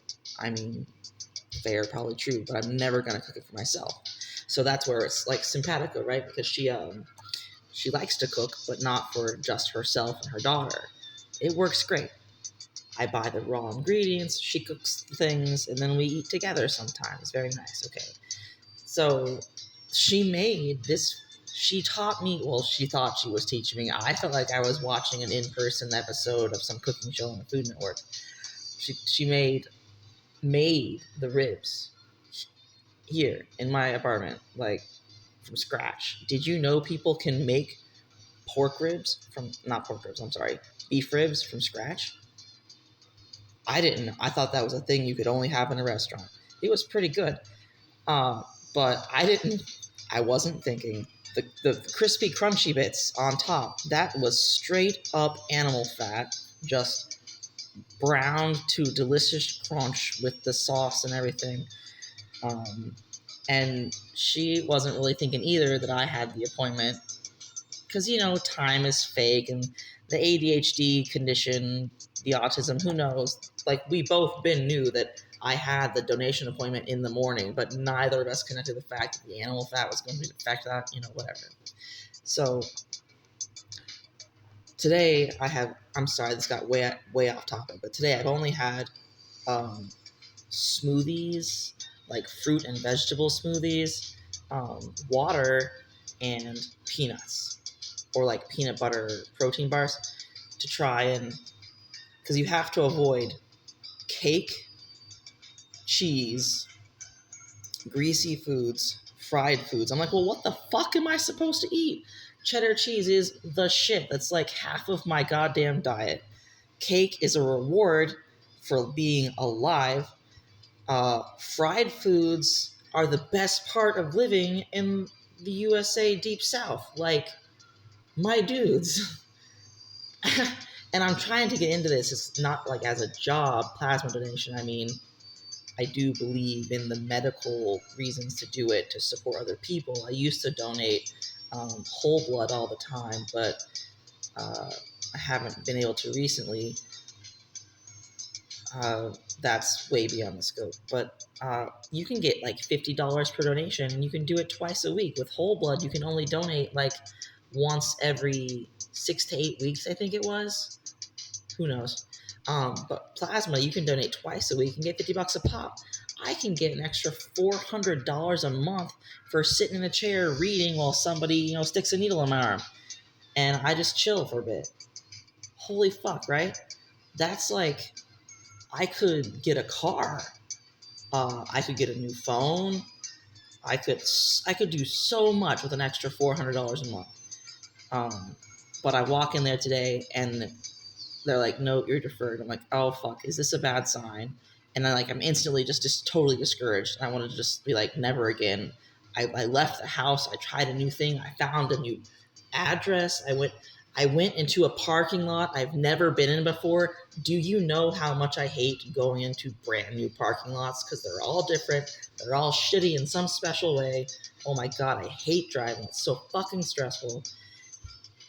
So I did that. I did all these, so many things involved in going to a new place, right? And you have to talk to the receptionist, and they ask you all these questions. And I had to take off my shoes a couple times because they had to get my exact height and my weight twice, because the first time the scale wasn't plugged into the computer or whatever. Like, so many, I'm like, I'm going to try again tomorrow because this is important. And nothing that went wrong was my fault in a bad way. Okay, I thought I was doing the right thing, eating the meat last night because of the protein and the iron levels, but apparently you're supposed to eat lean meats, not fatty meats. I'm sorry. Let's go back to the poem. Okay. Beaming in a way that feels startling, almost unfamiliar, as if the you in these photographs is someone entirely different, brimming with life, vibrant and untamed in a way I have never seen you, not in all my years of knowing you, for I have never known this version of you, and I know with desperate clarity that I never will. Father, you are a tempest bound within a fragile cage of flesh. Anger resides in the hard press of your breastbone. Fear curls in your lungs like smoke too thick to expel. Paranoia nestles in the hollows of your ribs, desperate to shield fear as though it were something precious. Disappointment blooms high in your cheeks while sorrow pools heavy in your ankles, making every stop a weighty thing. You are a patchwork of emotions stitched together with fraying thread, each piece pulling against the other. Happiness, rare and elusive, finds its fleeting home in your eyes, in the curve of your smile, though even your laughter carries an edge, sharp and mocking. Familiar, yes, but tinged with a bitterness I've grown used to tasting. And yet, here in this photograph, 30 years ago, back before I existed, I've just crossed the halfway to 30 mark myself. Long before I even began to occupy the tiniest corner of your world, you are unrecognizable. My God, dude, I saw a picture of my dad when he was like 15, and he had penny copper bright hair, and he looked carefree and happy around the eyes. And that is not the version of the man that I have known as an adult, or even much as a child. And wow, that is the best way I have ever seen that phrase. The version of you staring back from this glossy relic seems impossibly far removed from the man I know. Happiness radiates from every inch of you. It's in your hair, shining with the effortless glamour like that of old Hollywood stars. It's in your smile, wide and gleaming like a Colgate advertisement's promise of perfection. It's in your clothes, vibrant and full of life. Collared shirts, bright hues, the kind of joyfully confident choices that seem so alien to the muted tones you wear now. Most of all, though, it's in your presence, your happiness, so complete and consuming in this captured moment, spills over every edge. You don't smile like that anymore. Not in real life. Not in the 16 years I've known you. Even in your wedding photo, your eyes seem burdened, weary, in a way that doesn't quite match the sky blue shirt you wore. You looked as if joy had already begun to slip from your grasp, leaving behind something closer to apathy. But in this image, taken a dozen years before your life became a waking hell, you are happy. Happier than I have ever known you to be. And I can't help but wonder, where did it go? Did that happiness fade because of us? Because of me?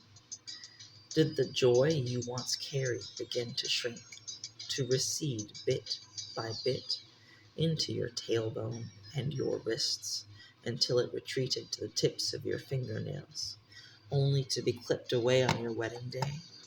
Did it dissolve entirely, leaving behind nothing but the hollow memory of what it once felt like? Damn, dude, go hard. Do you ever look at these old photographs and ache with longing? Do you wish, even for a moment, to step back into that long gone version of yourself and remember what it felt like to be whole?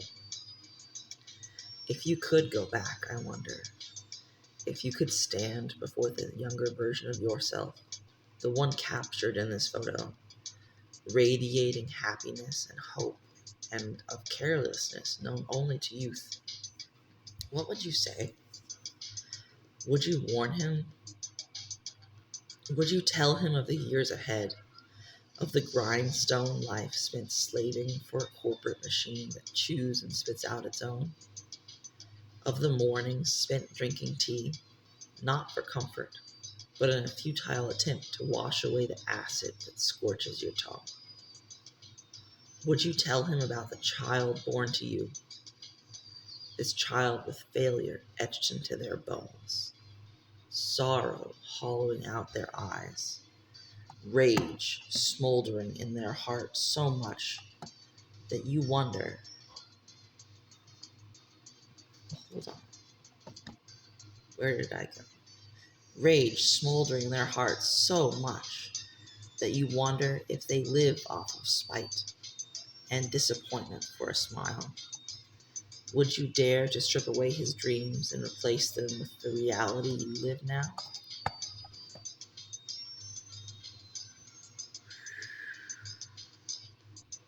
Would you stop him?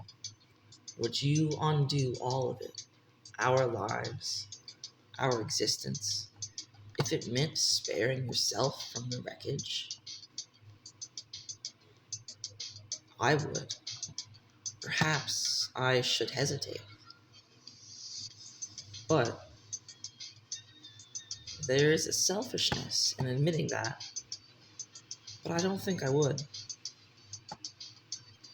Looking at this old photograph of you, 20 and glowing, with an ease I've never seen in you, I think I would go back. I would save you from the shipwreck of this life, even if it meant erasing myself. I'd stop this version of you from ever knowing the weight of what was to come. Would I grieve my own absence? Perhaps. But if it meant that you could hold on to this happiness, this bright, untarnished light of your youth, then I would let myself fade quietly, without resistance. Hold on, I need a minute. Okay, I just filed my taxes. I had to do a task that just completely absorbed me for a little bit, that was distracting and needed that I've been putting it off anyway. Uh, yeah, going. Hey, public service announcement to you USA Americans out there. Uh, it's tax season. Taxes are due April the 15th. You don't have to pay somebody else to do your taxes. You can free file them yourself. I used Tax Slayer, which I linked to from the irs.gov website and their free file partners just to make sure it was a legit website. And it was very simple, intuitive, straightforward, direct, did not mess up my autistic or ADHD self. So if your AGI is less than like 80K and you got a fairly simple situation, do that. Save yourself the hassle of uh, the stuff you got to pay for. Anyway, back to this. Where did we leave off? But if it meant that you could hold on to this happiness, this bright, untarnished light of your youth, then I would let myself fade quietly without resistance. Sometimes I wish I had never opened that photo album. It's a disquieting thing, isn't it, to see your parents as people, to see them as children, wide-eyed and brimming with dreams they'd one day gut and bury, perhaps for your sake. I'd do the same for Mom, of course. Go back and tell her to never meet you, to ensure you'd never ruin each other with a pest in a swaddled blanket disguised as a baby, marking the beginning of the end. Happiness is a cruel thing. It lingers just long enough to be remembered, then vanishes, leaving behind an ache sharper than its presence ever was. But to know that your existence may be the very thing that drained someone else of their happiness, that is the cruelest cut of all. Remind me to have a talk with you about people are responsible for their own happiness and their own responses to circumstances. It's never a child's fault that life is more complicated just because they exist. And I need to, like, in our chat, we're going to talk about that, okay? You need some affirmations, I think. All right. Perhaps that's why time capsules are better left buried. Memories are kinder when they remain untouched, undiscovered, unspoken. And I wonder if that's the one lesson you've passed on to me, the one gift I've inherited, Father. I wonder if you feel the same when you look at me. If somewhere, deep in the quiet corners of your mind, you wish you could go back and unmake me. If you wish that, for all the love that I know you hold, I had never been born to burden you with my presence. And yet the truth is far crueler than my wondering. Because sometimes I don't think you wish that. Sometimes I think you love me in spite of it all. And that love, Father, is what ruins me the most. Because it means that you would bear this life, this misery, all over again, even knowing what it would cost you. And I don't think I'm worth it. That's the end of that piece. Author's note, I think photographs are underrated in their cruelty. It freezes a moment of joy in amber while leaving the present to fester and fall apart. Okay, my thoughts. We're going to circle back to affirmations. We're going to circle back to that, okay? Frankly, I absolutely hate photos of myself. I always have. I remember being in the first grade and I had these big, like, bug-eye glasses frames, long red hair, wearing clothes that my mom picked out for me, very gendered. I hated it. I have been a non-binary, genderqueer person my entire life, and it took me until I was in college to be exposed to the language to realize that's what I was. But I've always had this really weird relationship. I just thought I was really bad at being a girl, AFAB. I used to write angsty poetry like in middle and high school. Did anyone ever have an account on yourpoetry.com? I don't even know if that thing still exists, but If it does, I couldn't even get into my account. But like, maybe it's the autism. My gender is autism. Gender indifferent, gender neutral, gender rejected. Just don't want it. I want to be a fucking Ken doll, okay? Nothing. Don't want any of it. But like slightly mask presenting. Although sometimes I like to put on makeup and dress fancy. That's like my drag queen self. Because that's fun too, but that's not my constant vibe. That's not who I feel like deep inside. It's just a fun costume to put on. I think I've got like 5 photos of myself taken ever that I actually liked. And those were selfies on days where I was like feeling myself. I liked myself those days. And then it showed on my face, I think. But like you said, those photos don't reflect how I feel most of the time. And most of the time, if I get caught in a photo and somebody like tags me in something, I'm like, whomst the fuck is that? It's like in the 1999 Matrix movie, like, you know, dissonance, dysphoria, your mental image of yourself does not match what you see in the photos. Hate it. Ugh. Yeah, okay.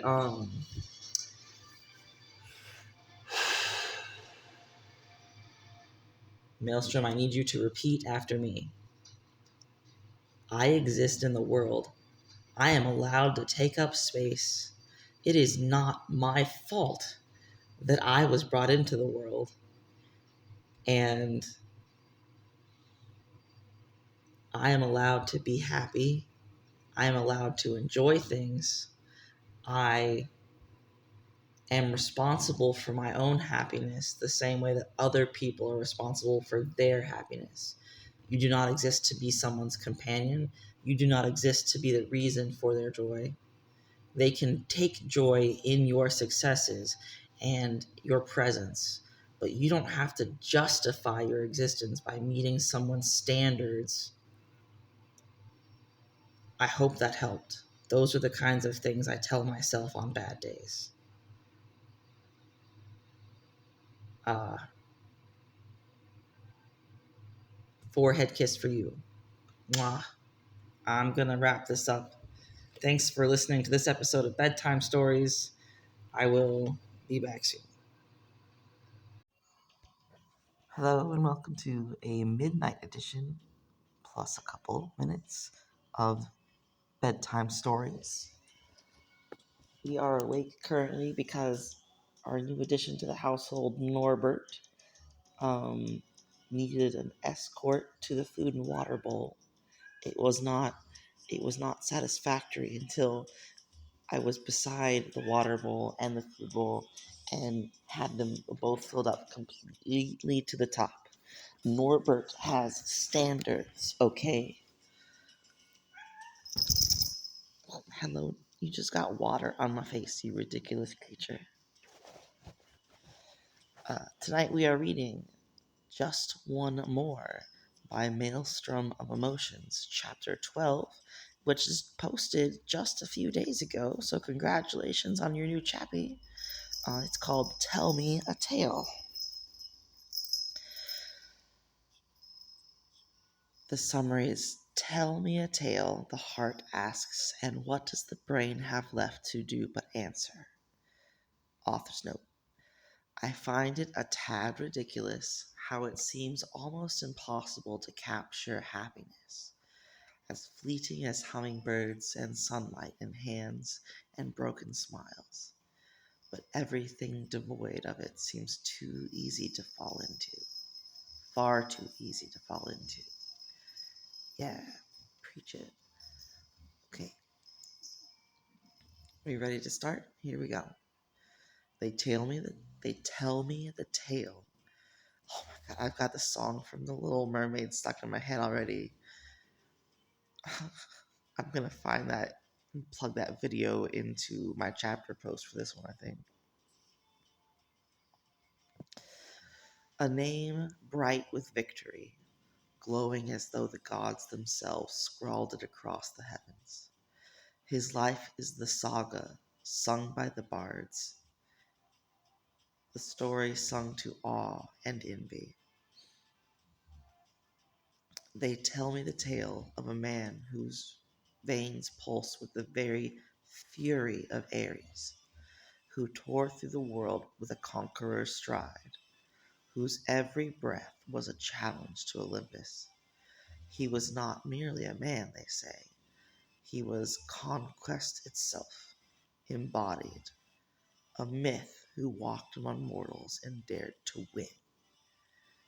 They tell me the tale of Pyrrhus, a bittersweet triumph cloaked in the fine silk of loss, a victory balanced so precariously on the edge of ruin, and yet in my own foolish heart it sounds like honey, like triumph, like some. I've never said that word out loud. Saturin? Hold on, I'm gonna go double check the pronunciation of that one. Okay, that is saccharin. Like some saccharine victory draped in candied lies, soothing the ears of one who has known only defeat. A victory, I tell myself, is still a victory. Sorry, yesterday was a really big day, and I only slept for like an hour and a half before Norbert woke me up to eat. Probably gonna go back to sleep after this. Even if it is hollow, even if it was haunted by the scent of what was lost. They tell me the tale of fallen kings, of fallen empires. I'm sorry, switch two sentences. Of fallen kingdoms crushed to ruin, of empires crumbled like neglected statues. Han- lands, you can tell that I just woke up and my eyes are like half crossed. Lands crushed and scattered like snow in shaken globes, the delicate white flecks drifting over tarnished dreams. They are stories woven with soft voices and sharp smiles, tales swallowed down, and with clenched jaws and bitten tongues, tasting of secrets and shivering white lily lies. They tell me a tale in the tone tales are meant to be told in which everything is equipped with a beginning and an end, and the gleaming moral hidden somewhere between frayed words and exhausted breaths. They tell me a tale, but they will never tell mine, for I am no king or queen, no tarnished princess in a glass tower. I am no warrior carved from stone, no witch wielding curses, not even a humble peasant with a grain of destiny in my soul. Hold on, I'm getting a dry spot in my throat, but luckily I have water. If I can remember where I put the bottle.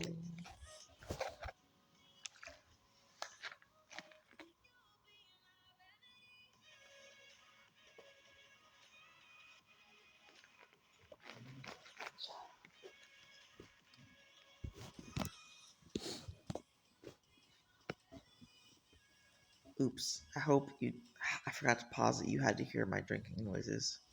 I hope that doesn't bother you. Okay.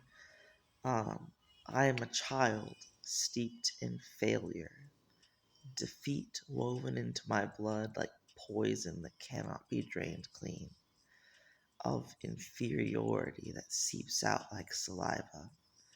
I am the echo of my father's sorrow, the shadow of my mother's rage. Can you say it again? Oh my god, the echo dot thought I was talking to it.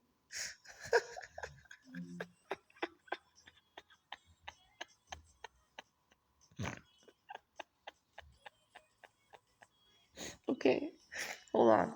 I got it. Laughter is not the right tone for this reading. Hold on. The shadow of my mother's rage, a poor stand in for a grandfather who left the world too early. His head shattered on pavement, his blood staining the polished metal of a runaway auto rickshaw with its peeling paint. Runaway. Okay. I am not a tail. And that is what makes it all the more painful. What am I then? I will tell you. I am the fourth name from the bottom on a result sheet that is still warm from the printer, and yet in my hands it has never felt colder.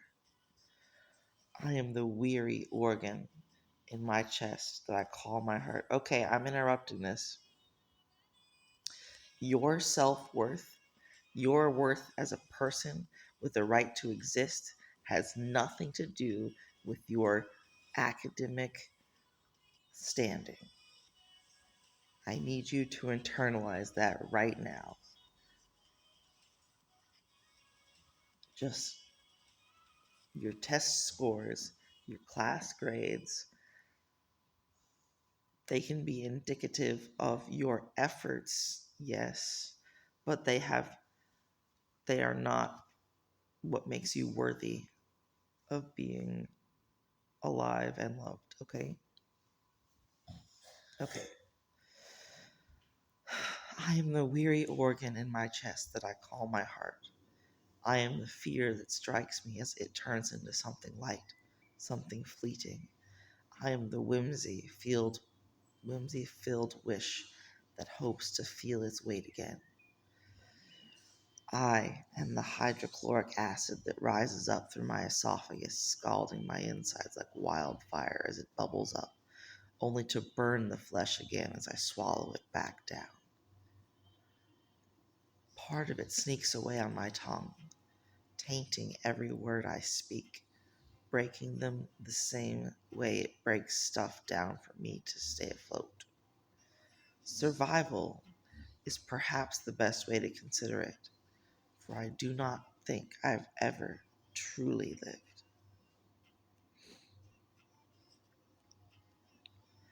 I am the empty first bench of the classroom, the one student shuffle past without glancing. I am the broken table slabs that fall down with a resounding crash if you lean on it a little too hard. I am the child with a bruising bag as a bench partner, the one that stays fattened with the weight of heavy books and even heavier failure. I am the silence it grants me with, as the results sheet taped right next to it glares at me, as if to say it knows me better than I wish to know myself. It probably does. I am the failure captured in a tight-lipped smile, a smug flicker in their eyes as they see my name lower on the list than theirs once again. Those motherfuckers, I will come over there and knife a bitch right in the kidney. Nobody gets to look at you like that, friend.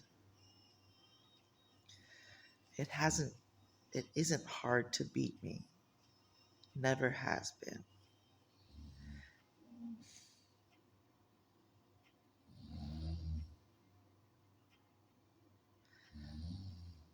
I am the stretch of hours it will take before I'm finally free from school. The drudging line from the dim 6 of morning to the exhausted 6 of evening, when I'll haul myself up those stairs because the elevator, creaky and cramped, feels too risky. Oh man, I've been stuck in an elevator before in an old building, and I feel that superstition so much. I am the small packed space of a yellow school bus, the color of old bruises, where I stare at my phone, a song thrumming quietly in my ear but never really heard, fingers endlessly refreshing sights as empty as my achievements. No new messages, no new moments of light, not that there ever are. But goddamn will be now, I will record you a chapter of something every fucking day for the rest of our lives, okay? Jesus Christ on a cracker. I am the blank stare on my mother's face when she watches me step off the bus, not reaching for my bag, letting its weight pull harder on my shoulders with each step, until finally we stand before the lift, and she turns to me with a mockingly casual, "Hand it over." I don't. I grip the strips tighter, hating myself for the way I want to bash her head with it, hating myself more for the guilt that coils around that thought. I am the flicker of lights in the lift, the silence that feeds my anger. Oh no, Norbert, you can't do that. You lost my place on the screen. You silly kitty. I am the flicker of lights in the lift, the silence that feeds my anger, my own words slipping out before I can stop them, sharp and bitter. I'd rather walk home alone if you're going to act like this. I am her hand, and the way it twitches as she fights the urge to slap me. This is some Yu Ziyuan Madam Yu level of nonsense right here. I am the worn shoes on my feet, scuffed and tattered, with a hole large enough that my toe peeks out. I've had them forever, my battered favorites, and I know I don't deserve anything new. I want to buy you a brand new pair of Chucks so bad. Get you some All-Stars with the high top ankles. Those are nice. Those are comfy. They're like a hug for your feet. It doesn't have to be brand new to be new to you. You deserve nice things. Oh my God, I want to give you a hug so bad. I am the quiet greeting of my empty house, the way the air doesn't shift for welcome, the silence that fills colder than any voice.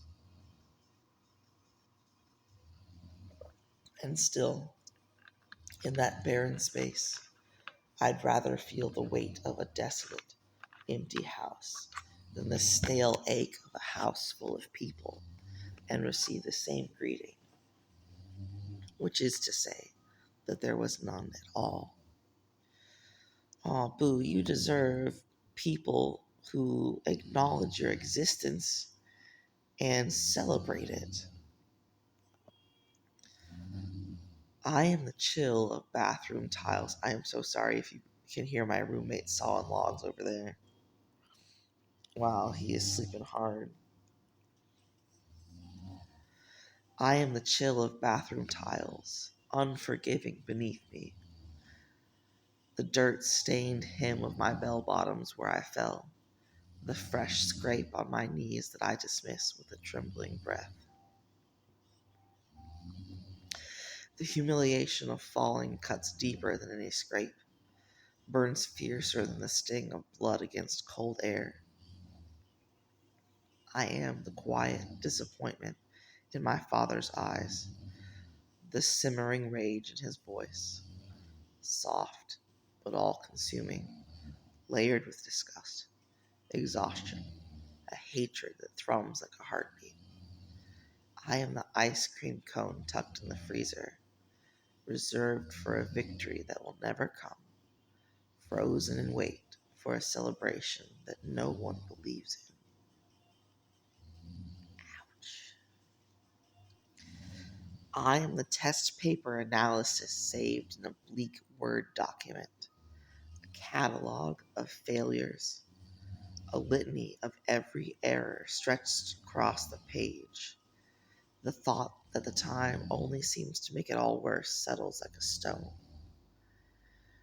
I am the existential crisis of 16, 7 months deep into 11th grade, 7 times wishing for a glimpse of heaven, knowing it will always remain shut.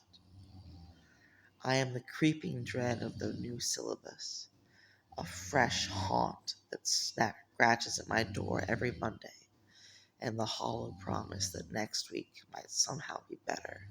And yet I know it won't. For I was born on a Monday, the curse woven into my skin since the first breath, just another line in the long list of Monday's crimes. You know what? As another Monday child, let me tell you, I feel personally attacked by that statement. Like, called out. I feel that one.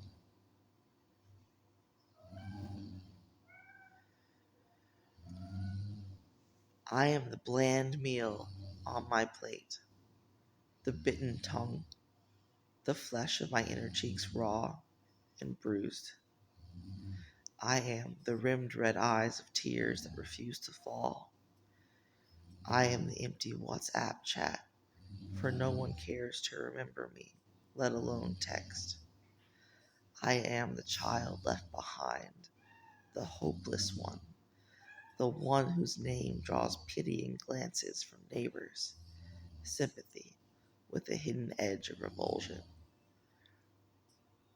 I am the barely passing grades that make teachers wince. You are the child that all of these people are failing. You are not the failure. You're not the failure. You are not being given the tools that you need to succeed and the supports that you need for your specific neurostructure. It's the system that's broken. It's not you, boo. I am the child doomed to fail, the one I always feared I was destined to be. I am going to get on an airplane and fucking fly over there and put you in my luggage and bring you back with me, and you can come join my little disabled autistic commune. And holy shit, my dude, we're gonna get you out of there. I am the pristine photos of my childhood when the faint glint of potential still shone in my eyes. I am the horror in their faces, their voices laced with every cutting. What happened to you? As they scroll through my past, like leafing through the ashes of something dead. I am the rage held tight in my knees, the tears that only come under cover of night, when the room is dark and quiet, and my pillow grows damp against my cheek. I am the blanket that offers no warmth, the alarm that shatters the night's reprieve, reminding me that it all begins again, as it always does. I am not a tale. I am the silence that stays when the story ends. That's the end. Oh my God, Maelstrom. For one, you're so impressive that you managed to verbalize all of that in such a gripping, affecting, emotionally devastating way. Two of all, you are worth so much more than grades. Let me tell you that. I was a high achiever in school, and I am currently a burnout who is unemployed. Grades have nothing to do with employability, FYI.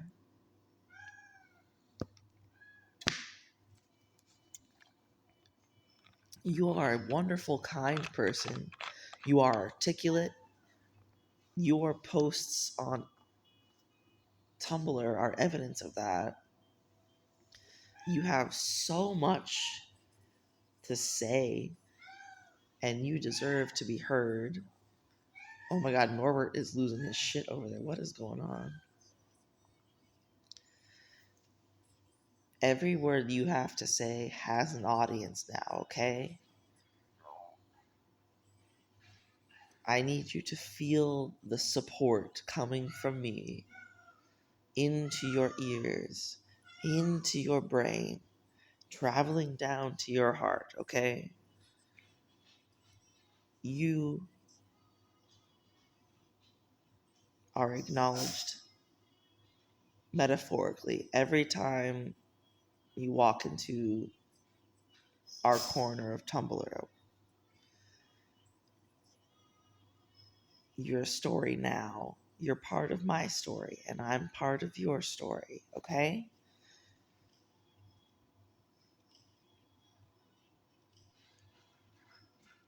I don't know how to wrap this up.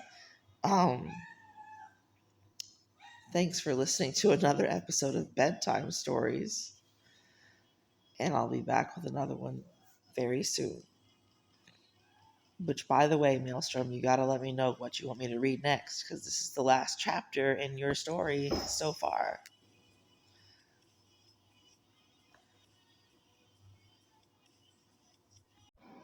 Okay, males. Today we're trying a new thing. This is my practical check of a microphone isolation box, which, goddamn, I was going to test outside, but I can't. Fucking asshole neighbor is outside with the cigarettes again. Not even outside on his porch, just his front door is open. Oh my God. And I was like, okay, it should be clear. But I go outside to sit down and no, like lots of the smell wafting over. I'll leave the front door open though so Norbert can have some porch time.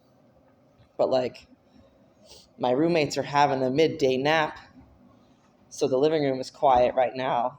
I didn't get a chance to record the new chapter of Just One More this morning, so I'm going to do it now. Okay, hello and welcome to Bedtime Stories.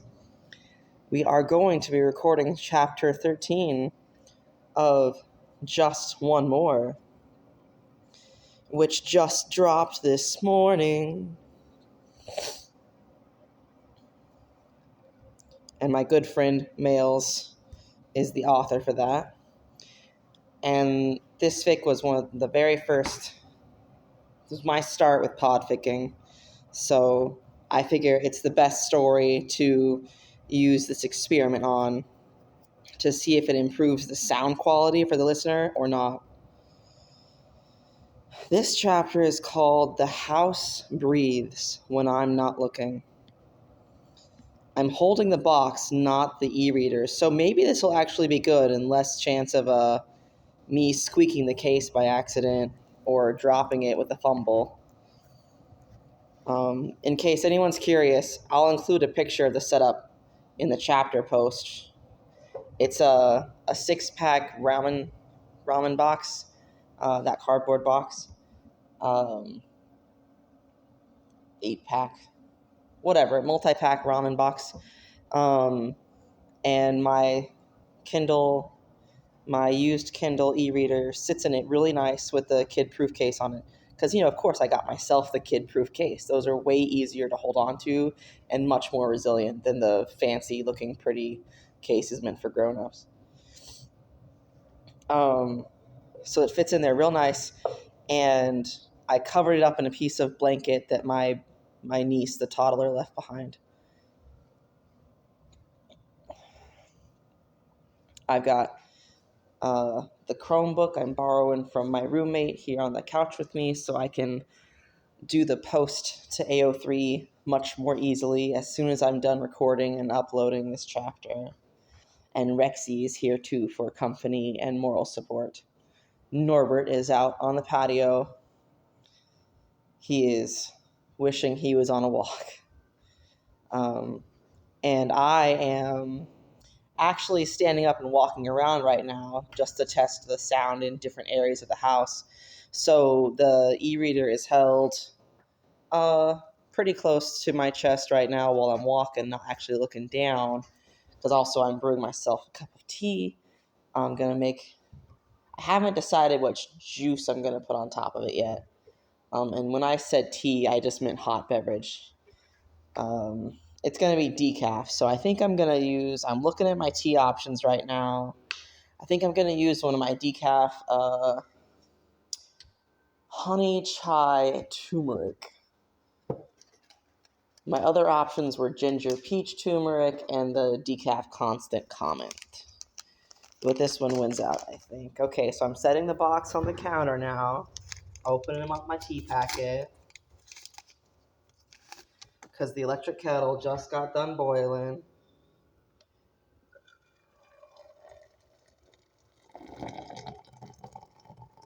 See how much of the water noise that picks up compared to last time I did that.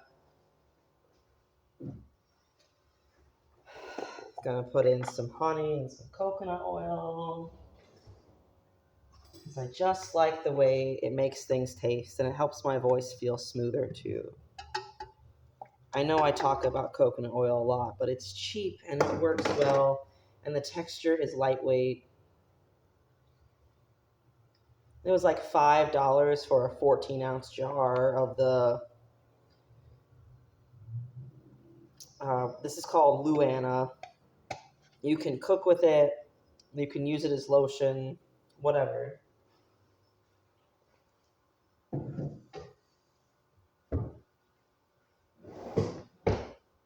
But PSA, don't get the super unrefined ones, because the less refined they are, the more they smell like raw coconuts, which to me is not actually a pleasant smell. Very overpowering.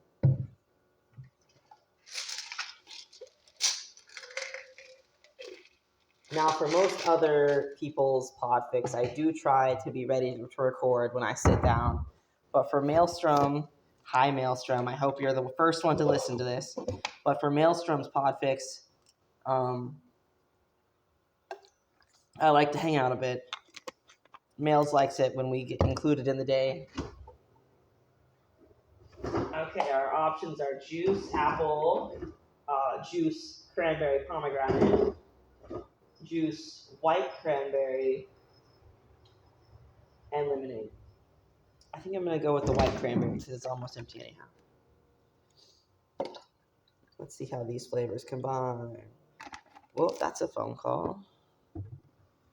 Hold on, I'm going to have to pause the recording.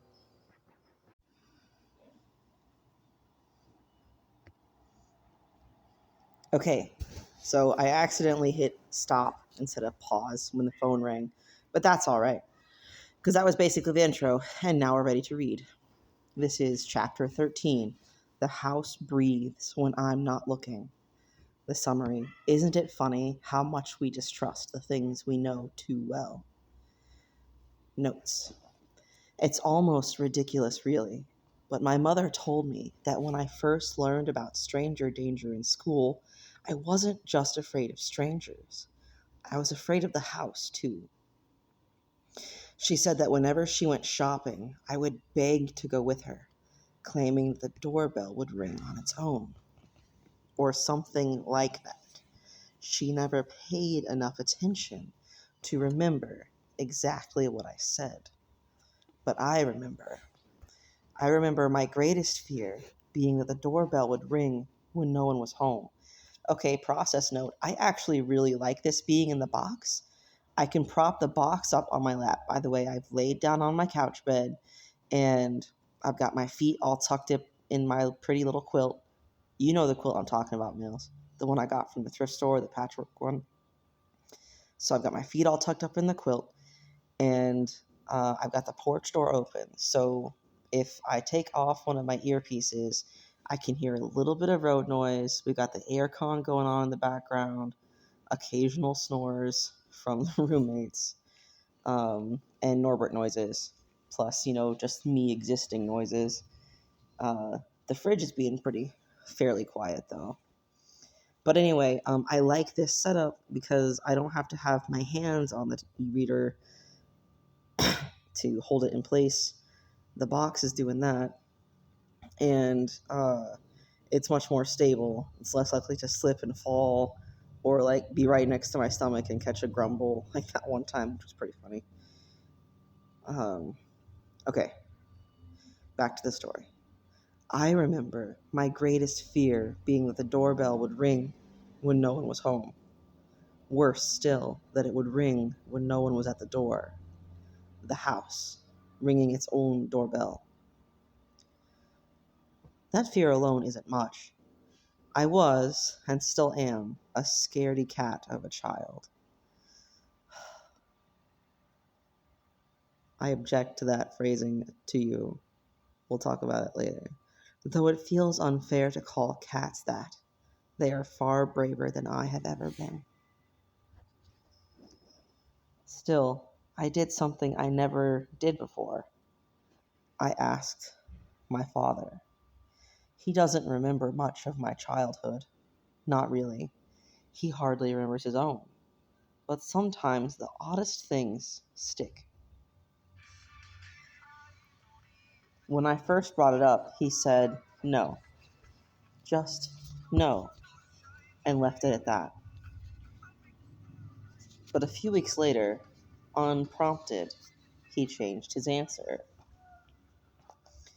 He remembered. He said I used to sit in whatever room he was working in when my mother and brother were out. Just sit close. The TV could be on in the living room. He could give me permission to eat the cupcakes in the fridge, but I never left the room. When asked why, I told him simply, the house scared me. That confused him. Children fear monsters in the closet, things that go bump in the night, but the house itself? He figured I'd read some scary story and dismissed it. What the fuck? Even if it was prompted by a scary story, your fears are valid. Told me to make some noise when I walked because I startled him otherwise. He still says that. I remember teaching myself. Excuse me. Oh, I'm sleepy. I might take a midday nap after this too. I remember teaching myself to walk silently. I don't know why. I just did. I don't know about you, but for me, striding more softly causes less noise in my body. This is going to sound weird, possibly. I don't know. I identify with it. But when I do things with my body, to me, it feels like there's sounds associated with it, even if no one else is hearing them. Like if I stretch my fingers, that makes a particular sound to me, or, flex my toes. But especially when I walk, I feel like it's making more noise than just the sound of my shoe hitting the floor. And the firmer my strides are, like the more impact there is, the more it reverberates, like up my heel into my spine to the base of my skull. The feeling of walking, uh, and the sound that I feel about it. So I walk very quietly just because I don't like the way it feels and sounds to me if I walk noisily. Maybe something similar happened to you. I don't know why, I just did. I doubt it had any sinister reason, but with this topic, it feels natural to indulge. My family always found fears like mine silly. They still do. Your family makes me so mad. And maybe it was silly, maybe it was nothing. But the more I thought about it, the more I started to remember, piece by piece. Though I don't know if those memories are real. Man, reality is so subjective. I'll have dreams that feel so realistic that the next day it takes me some time to process the fact that the conversation or actions I dreamed didn't actually happen. You can't even trust your own mind these days. Oh, yeah, don't gaslight yourself, boo. But if they are real, well, the house remembers too. That's the creepiest shit I have ever read. Oh my god. Very surreal, very existentialist horror. Oh my god. Okay, so that was just the summary. Haha, just the summary. It wasn't just anything. Ooh, it's a poem. Okay, here we go. The house shifts when it thinks I am not looking. Timbers sigh, the floorboards lift. A breath drawn slow through the open mouth of the hallway. I hear it settling its weight into the earth, into the bones beneath the foundation. Are you implying that your house was built on a graveyard of some sort? because that makes it creepier. Houses do not have bones. Houses do not have lungs. Houses do not have stomachs that ache with hunger. But I hear the creaking, the swallowing, the waiting. Jesus Christ. I'm glad I'm not reading this in the dark. You know how I read the one about the graveyard and the creature eating previous versions of itself? What chapter was that? Anyway, I read that one in the dark, and I did not sleep well, even compared to normal. I woke last night to the sound of chewing, wet, steady, teeth working through something tough, something fibrous. There was nothing in the kitchen. The fridge was empty, the knives in their drawer, but the walls smacked their lips. I do not sleep in my bed anymore. It was gone when I woke up. Not stolen, not broken, just gone. Like it had never been there at all. Jesus fucking Christ, that's creepy as shit. But I heard the house swallowing that night. It does not like to be hungry. It does not like to be empty. I tried to leave once, got to the front door, my hand on the knob, but the house exhaled.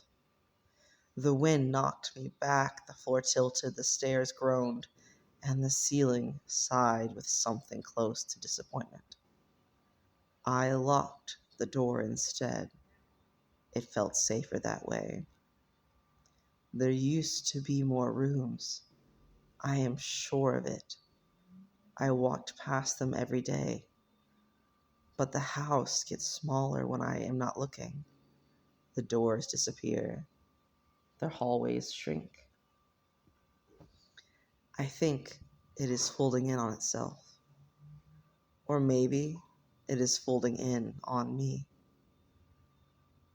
Jesus Christ. Oh my God. Last night I woke to a whisper. Soft, close. Not a word. Just breathing. Just waiting.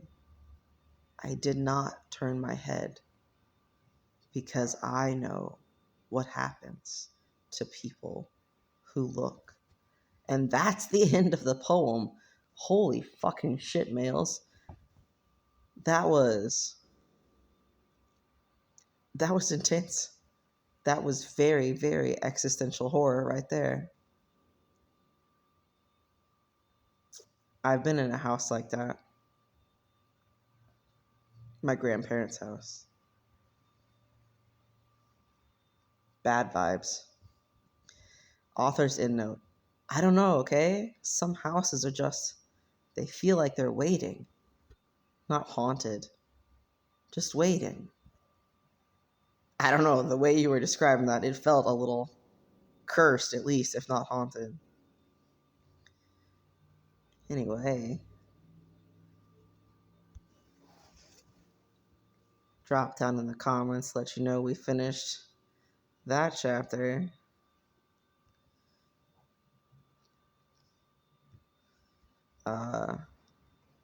I hope your health has been improving, males. Hope going back to school was less awful than I was imagining for you.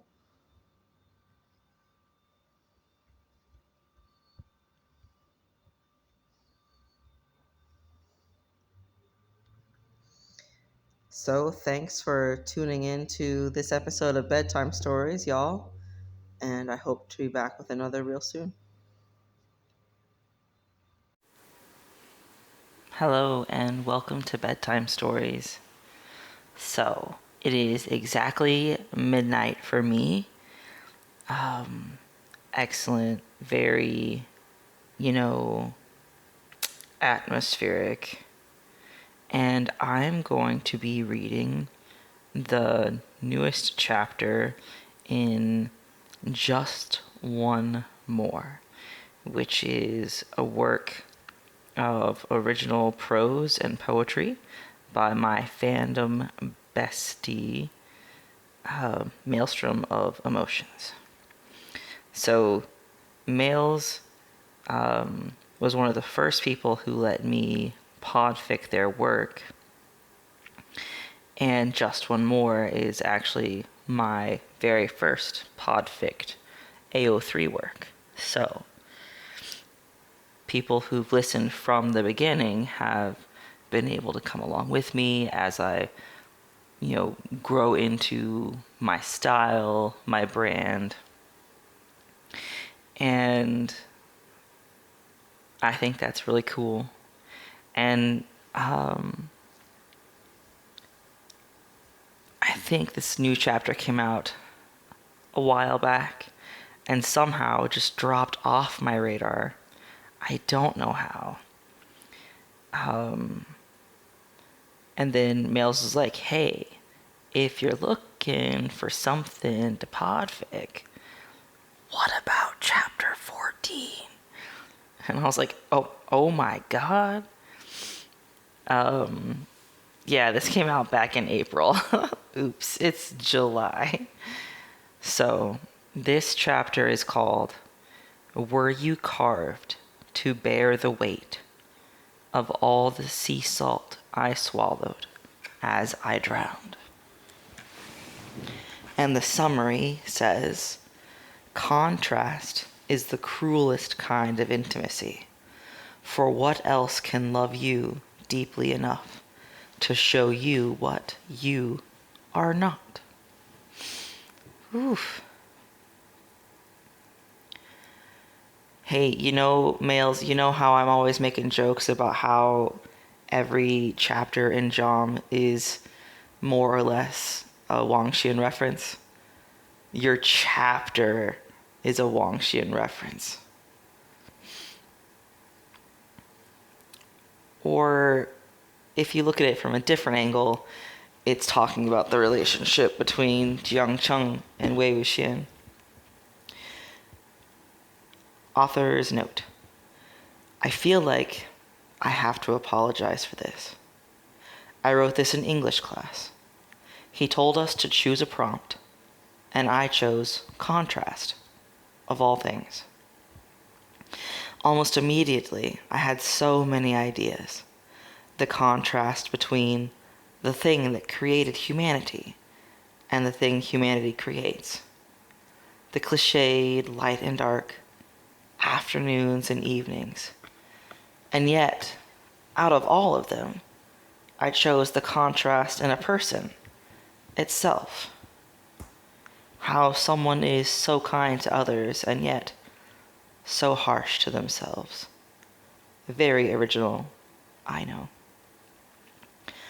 Males, I just need to remind you that it's not what the idea is for the prompt, it's what you have to say about it. And frankly, I think you chose a good framework, even though I haven't even read your response to the prompt yet. And I think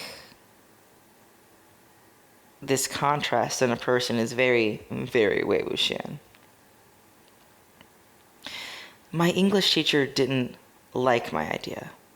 He called it too childish and fanciful. What a jerk. Which would have had more of an impact on me if he didn't talk like Mojo Jojo from the Powerpuff Girls. Mojo Jojo. Though honestly, I think the power-hungry monkey would have given better advice. And he didn't even read the damn thing. Oh my god. Anyways, since no one else has suffered the weight of this monstrosity, the contrast seems to be done terribly. I don't like the pattern, but have no idea how to fix it. It is my duty to bestow it upon you. Title from Frey Narte Poems. It's just been lying in my notepad. I don't know who that person is. Let's take a brief detour and find out.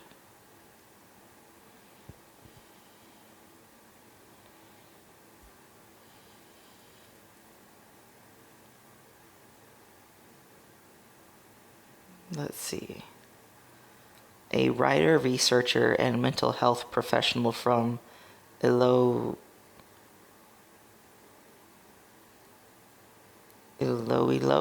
Philippines. Okay.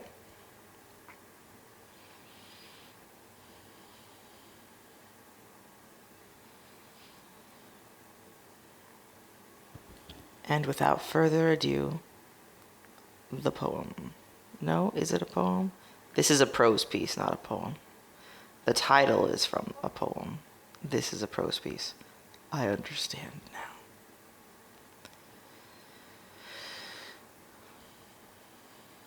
It is a quiet thing, this sorrow. Not a danger, not a storm. Just a hand around my throat, gentle, patient, waiting for me to stop breathing on my own. It does not tighten, does not demand, only lingers, pressing against the fragile places like a lover with cold hands. It waits. It has all the time in the world.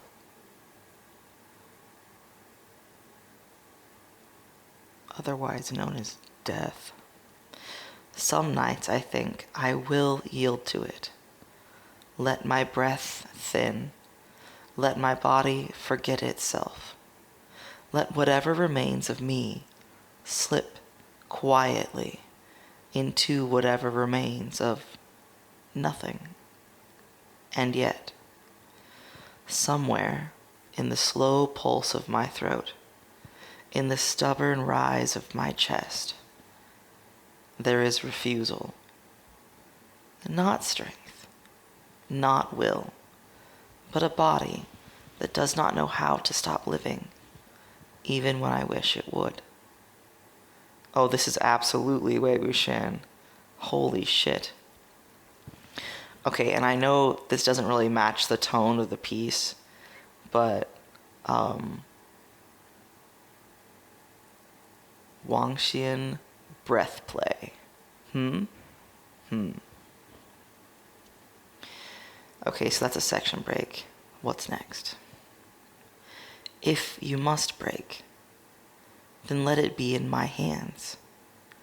I will gather every piece and press them back into you, no matter how deep they cut me.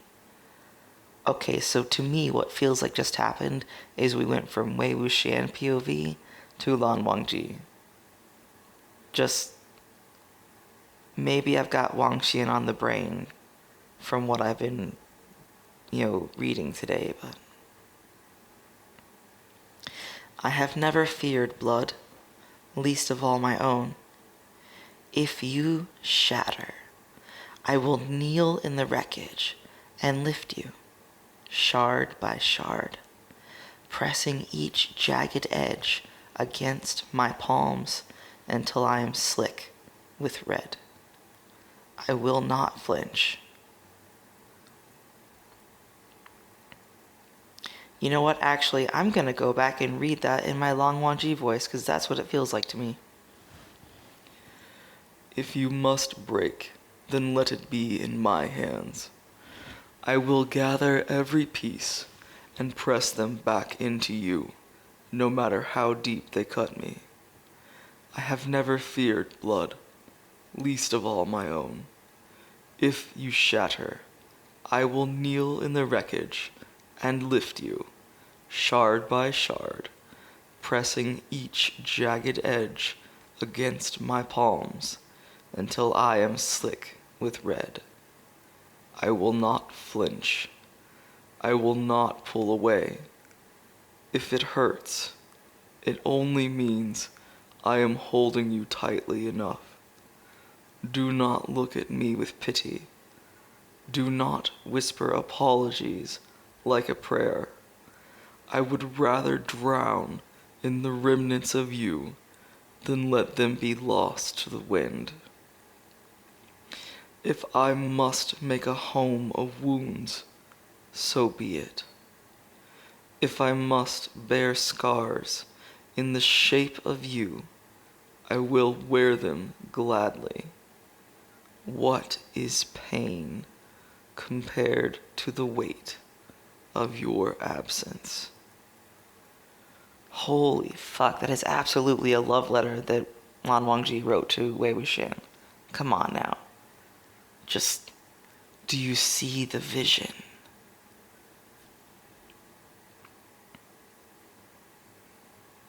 Okay, and if the first section was Wei Wuxian and could be relevant to a Wangxian breath play, AU, kink, the second section, from Lan Wangji point of view, could be relevant to a Wangxian blood play scene. And I think Lan Wangji would keep the scarifications because they're such freak for freak. I love them so much. Okay. Next section. Who is this about? I wake. And I wake. And I wake. And still I do not rise. The sun drags itself over the horizon, indifferent. Light seeps into the room like spilled milk, like something that should feel soft, but doesn't.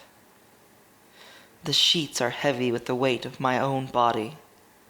I try to move, but my limbs are stone, my bones welded to the mattress by some cruel, unseen thing.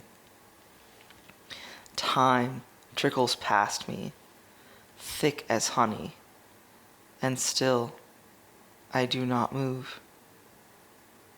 Well, that's chronic fatigue plus depression right there. 5 more minutes, I whisper to no one, and I believe it. I do, until the minutes stretch into hours, until the sun shifts again, until I am left staring at the ceiling, still waiting for a day I can bear to step into. Okay, that one was most Shuanyu. Yeah.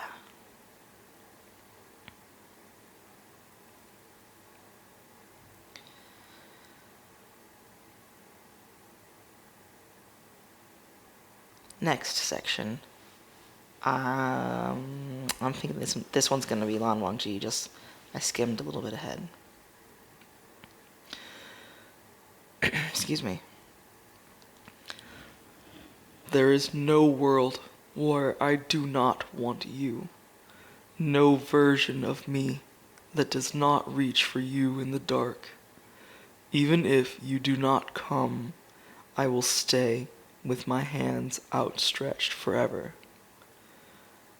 If the sky split open and time unraveled, if the universe spun itself into 1,000 different threads, I know this would remain true in all of them. Whether I meet you in moonlight or ruin, whether I know you as friend or stranger, I would still turn my face to you like a flower aching for the sun. Do you know what it is to be inevitable? To be written into my bones so deeply that even death could not unmake you? If you do not want me, if you do not reach back, I will not blame you. But I will wait.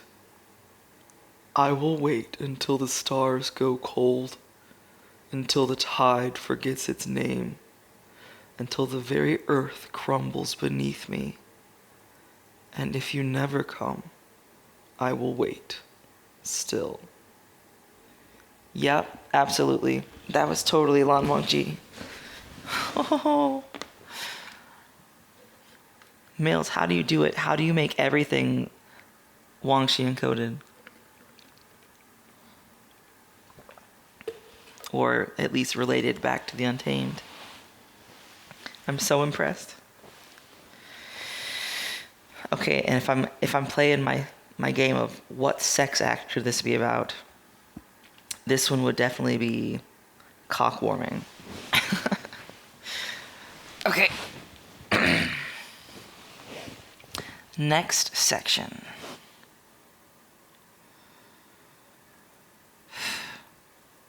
They say it gets better. As if time is a salve. As if the boy, does not learn to live with wounds wide open. I have heard the words 1,000 times, pressed into my hands like some sacred promise. They do not know how empty they sound. Time does not heal. It only teaches you how to carry the ache, how to make a home for it in the hollow of your ribs. Some days, I almost forget it is there. I laugh. I eat. I step into the sun and let its warmth soak into my skin. And then, one wrong moment, one careless word, and I feel the wound split open again, raw as the day it was made. The body remembers. The body never forgets.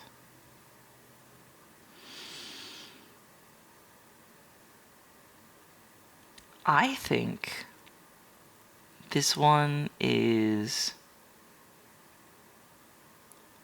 Nia Huaisong or Lan Zixin, possibly. Alright, here's the next section. Let me skim it and see who that one is.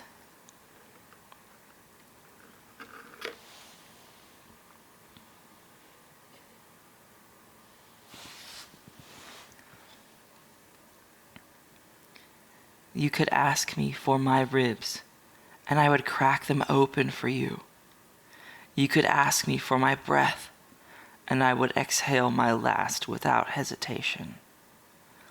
What is a body, if not something to be given? What is a life, if not something to be spent? If you needed me, I would not hesitate.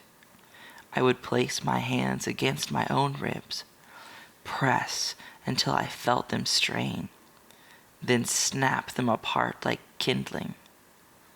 I would carve myself open and place my heart in your hands, still warm, still beating. Not because you asked, but because I would rather live inside of you than waste away inside myself. If you needed breath, I would press my lips to yours and give you all I had left, even if it meant I never drew another. Even if it meant the last thing I ever felt was the warmth of your mouth as the world faded. I would argue that one could be Nia Mingju or Wei Wuxian. Nia Mingju to Lan Zixin or a Wang Xian love letter.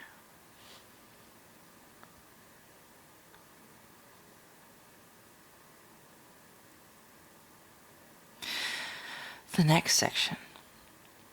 Some days I am a body moving through the world. Some days I am only the absence of one. I go where I am meant to. I speak when I should. I nod and smile and fill the space I have been given. But I am not here. My body moves, but I do not move with it. I drift somewhere just behind it, untethered, unfeeling, watching myself perform the motions of a life I no longer recognize. The world presses against me, but I do not press back. I exist. I think. but only in the way that a shadow exists, present, but never whole. That is the most goddamn relatable thing I have ever read. If I'm continuing my which MDZS character is this, I would say it is Won Nyang or Jiang Yanli. Alright, here is the next section.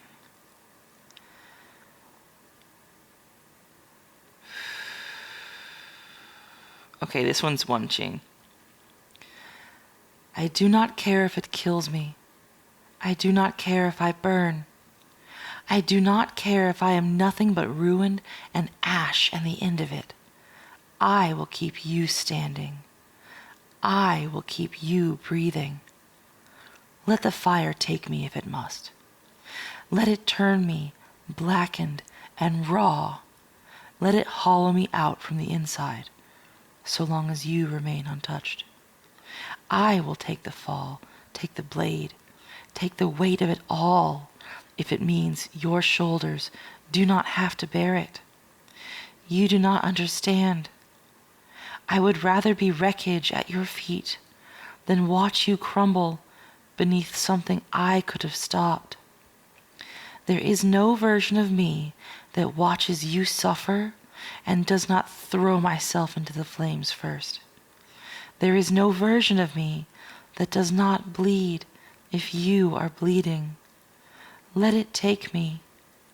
Let it take everything. If it means you rise from the wreckage, whole and unburned, then let it take me. That was Wenqing to her beloved Didi, in fact. Ouch.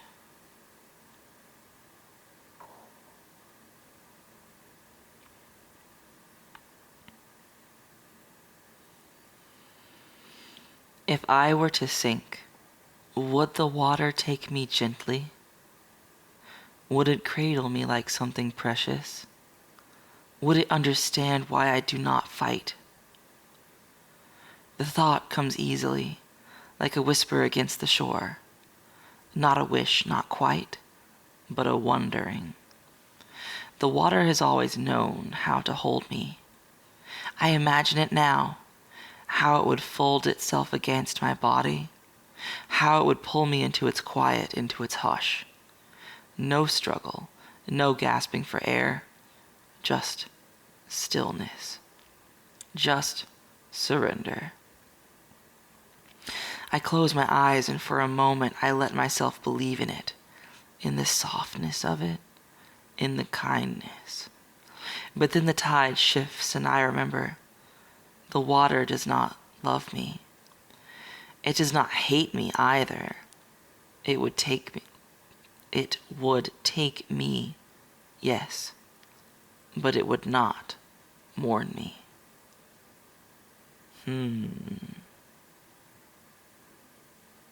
Jiangcheng. That one was Jiangcheng. And that's a section break.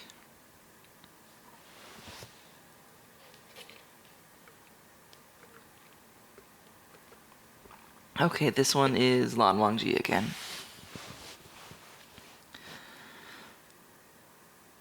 You could leave me behind, but I would still follow.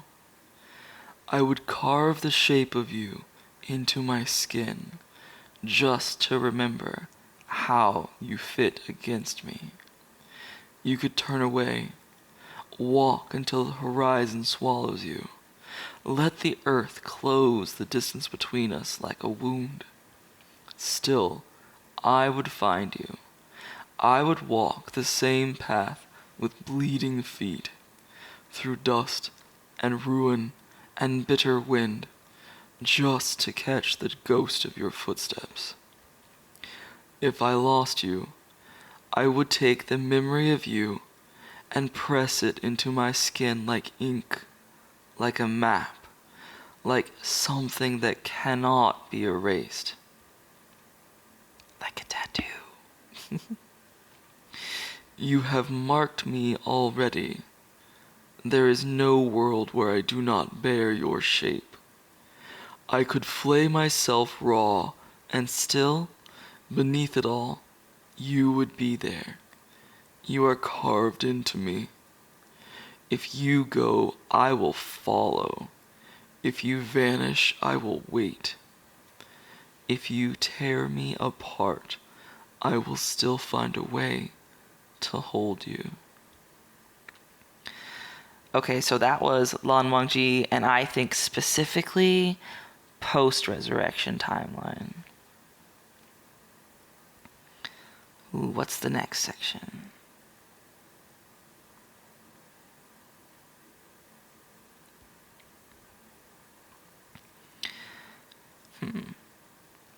I am not asking for joy.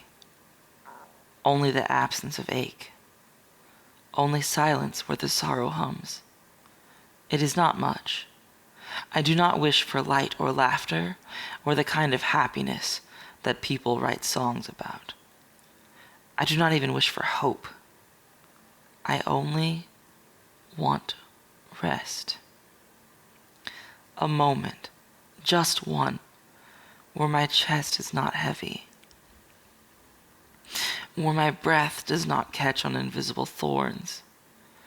I want to know what it is to wake without dread curling in my stomach like smoke, to sleep without dreams that leave me aching, to sit in a quiet room and not feel the sorrow thrumming beneath my skin like an old tired song.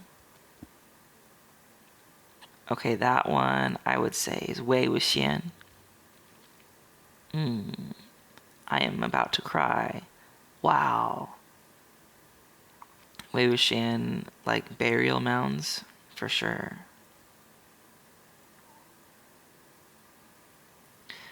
Who's the next one about?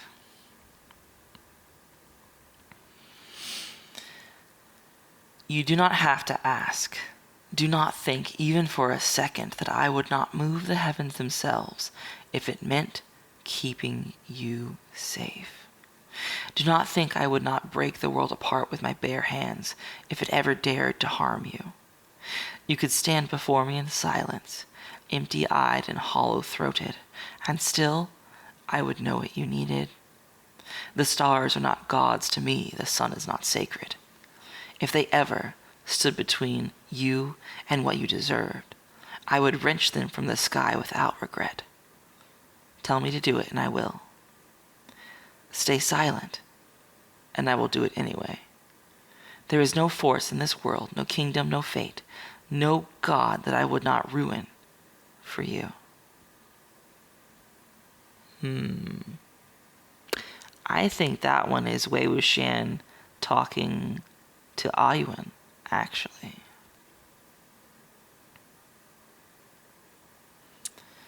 Alright, who's this one?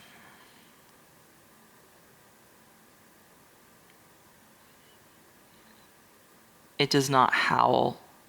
It does not rage. It sits in my chest like a second heart, beating, beating, beating. It is constant, unrelenting, a rhythm I cannot unlearn no matter how I try. I press my hands against my ribs, as if I could smother it, as if I could will it into silence. But it does not waver. It does not falter. It simply is, pulsing through me like something I was born with, like something I will die with. I do not know who I am without it. I do not know if I ever will.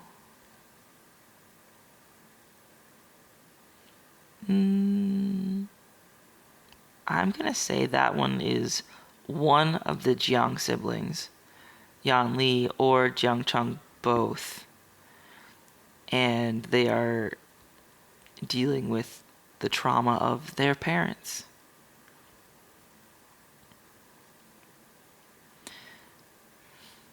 And the burden of being the Violet Spider's children.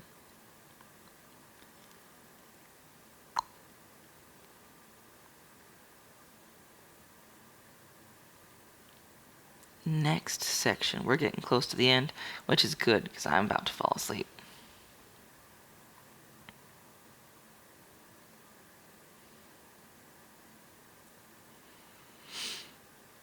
I think this is Lan Wangji again. I was not made to survive you. I was made to love you until the ruin came, and then love you still. There is no escape written into my story, no chapter where I forget the way your voice softened around my name.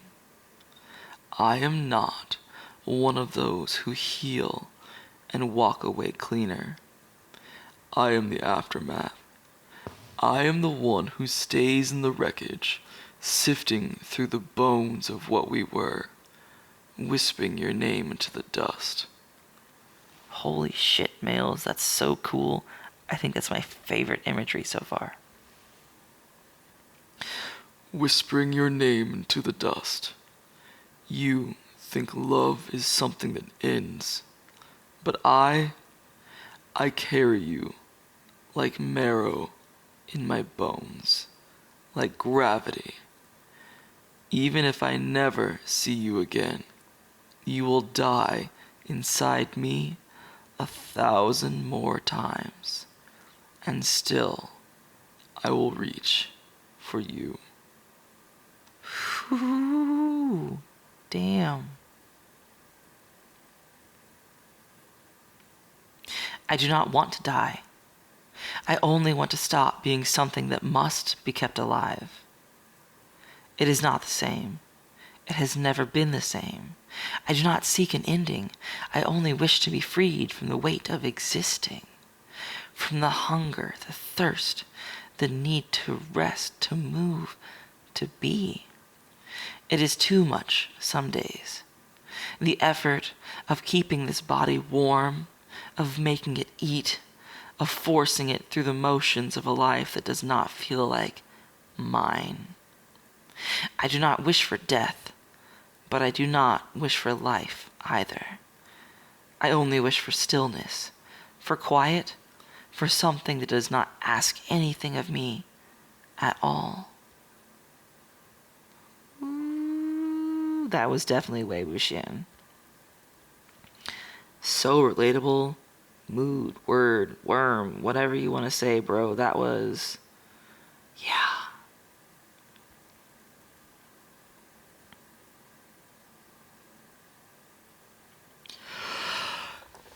Excuse me. Oh, I think the next one is Lan Wangji again. This is the last section. Here we go. You said, didn't you, that my heart is yours? That my heart is you?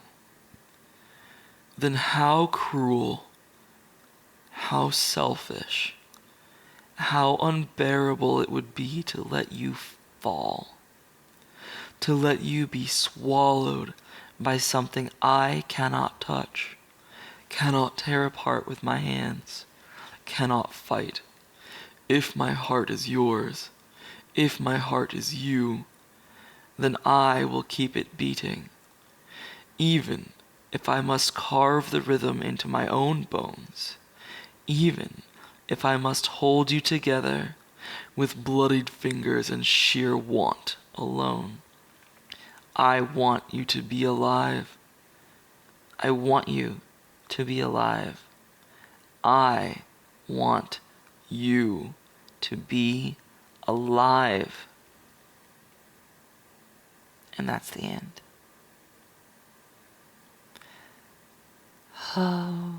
Given my recent life experiences,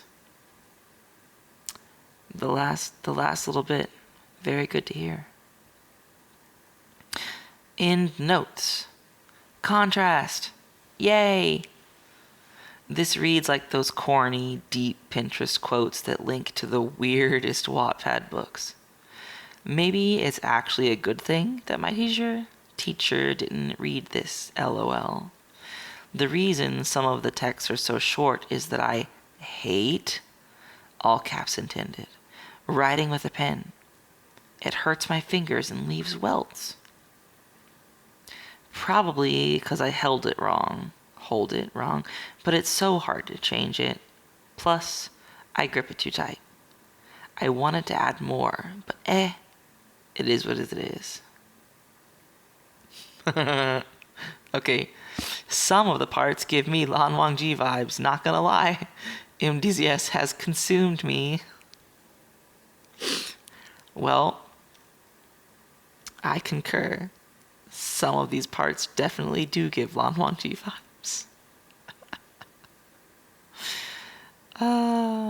Although, considering our recent mutual obsession with K-pop Demon Hunter, I wonder who I would place where out of those characters for this chapter.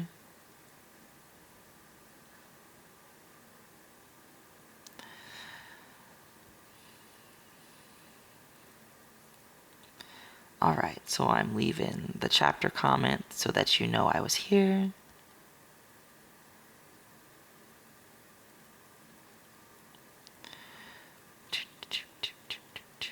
Sparkle microphone. I gotta do my emoji signature. There we go. Well, thank you for tuning in to this episode of Bedtime Stories. I hope to be back soon with more of Maelstrom's work. But first, I have to take a nap.